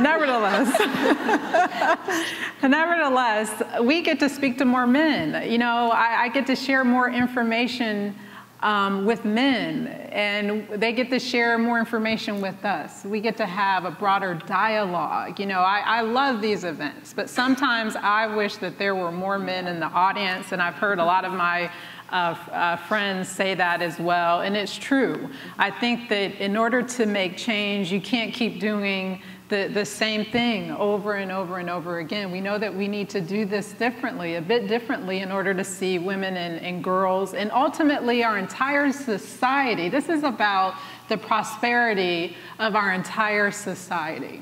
And so in order, just because of that, we have to lead differently. And that means engaging men and working together in partnership with them so that everybody can succeed. And so I'm excited about this new challenge that I have. I certainly work with more men now, which is challenging, but it's helped me to be able to communicate better. You know, I can't just take for granted that they're going to get it, because they don't get it. Eventually, I think more of them will, but they don't quite get it right now. But eventually, they will, you know. But you have to talk to more men. You have to engage them and work in partnership with them. And last but not least, I feel bad sometimes, and I'm just being candid with you, because I feel that there needs to be more done around boys. There really does. I mean, I'm fortunate to have 3 brothers and nephews, and I know it makes a difference. Well, they've been raised around a lot of women, and they would tell some funny stories, and they hate that we still call them boys sometimes. But I think that more can be done around effective programming and just helping to instill these values in our own sons and brothers, building the pipeline to better men, more inclusive men that way. You know, I would just make a quick comment. I know the opening keynote this morning was a woman from Goldman Sachs and talked about capital and that. And I personally have a lot of experience in that way. I've raised $53 million from venture capitalists and/or private equity. And the thing that was increasingly obvious to me as I met with them, I met with 35, narrowing it to 8 to 3 to 1, especially in the last round of funding I went for, as you see the people who are having a problem as in talking to a woman CEO, and you see men who aren't. And so I think that the guys who are, they're going to out themselves if they're not going to come along. It's a movement, it's underway. I totally agree on the boys thing. It would be absolutely helpful. But I think that our society is changing in the right direction. We always want it to go faster, but we were able to attract a large private equity from Silicon Valley who doesn't invest in women's CEOs, and we got it done, and we were even in the Midwest. You know, we're in theory a flyover state. So, so the whole idea that I think there is change happening. It's just, things like this and having more men here, and I would absolutely echo again, the boys programs would be very helpful to accelerate it even further. Yeah. And Lisa, I know you might have some perspective on this, and you didn't get to answer any questions. Oh, so do you want? I just want to give away gifts. Do you want to weigh in on this one? I'm standing now between lunch. And thank you. All right. Well, I would like for all of you to join me in thanking Pam and Takesha and Shelley for sharing their perspectives. And for giving us some really concrete examples in terms of how we can go forward. And Lisa, thank you so much for the gracious moderation of the panel, so thank you. I would also like to refer you to your programs in terms of the list of sponsors and partners who have been working with us on putting this agenda together for the Women in Philanthropy Summit. We are greatly appreciative of their support and wouldn't be here without it. It is, as Lisa just said, it is time to proceed to lunch. The World Cafe Luncheon will be held at our campus center, and that is just 2 blocks north of Cowan Hall. I have no idea what the weather is doing outside, but I assume we can make it 2 blocks. So it is, if you go out the front door here and take a right, and you go down 2 blocks, you will run right into the campus center, and the World Cafe is there. I also wanted to remind you, and Takesha, you should know this, these sessions were taped and will be available on the website, so your partners may be watching to see what's coming at them. So we'll look forward to those reactions. But this has been great. I also, so you can check the website to see some of the tape sessions. I'm going to go back and watch Katie's again because there was too much there, Katie. I was trying to follow it all, but all the graphs and charts, very compelling data, and make a convincing case about the future and why we should invest in women. I also would encourage you to continue to follow the dialogue at #InvestInWomen as the day goes forward. And so we will now depart for lunch. Thank you so much for being a great audience. Thank you to the panel. Thank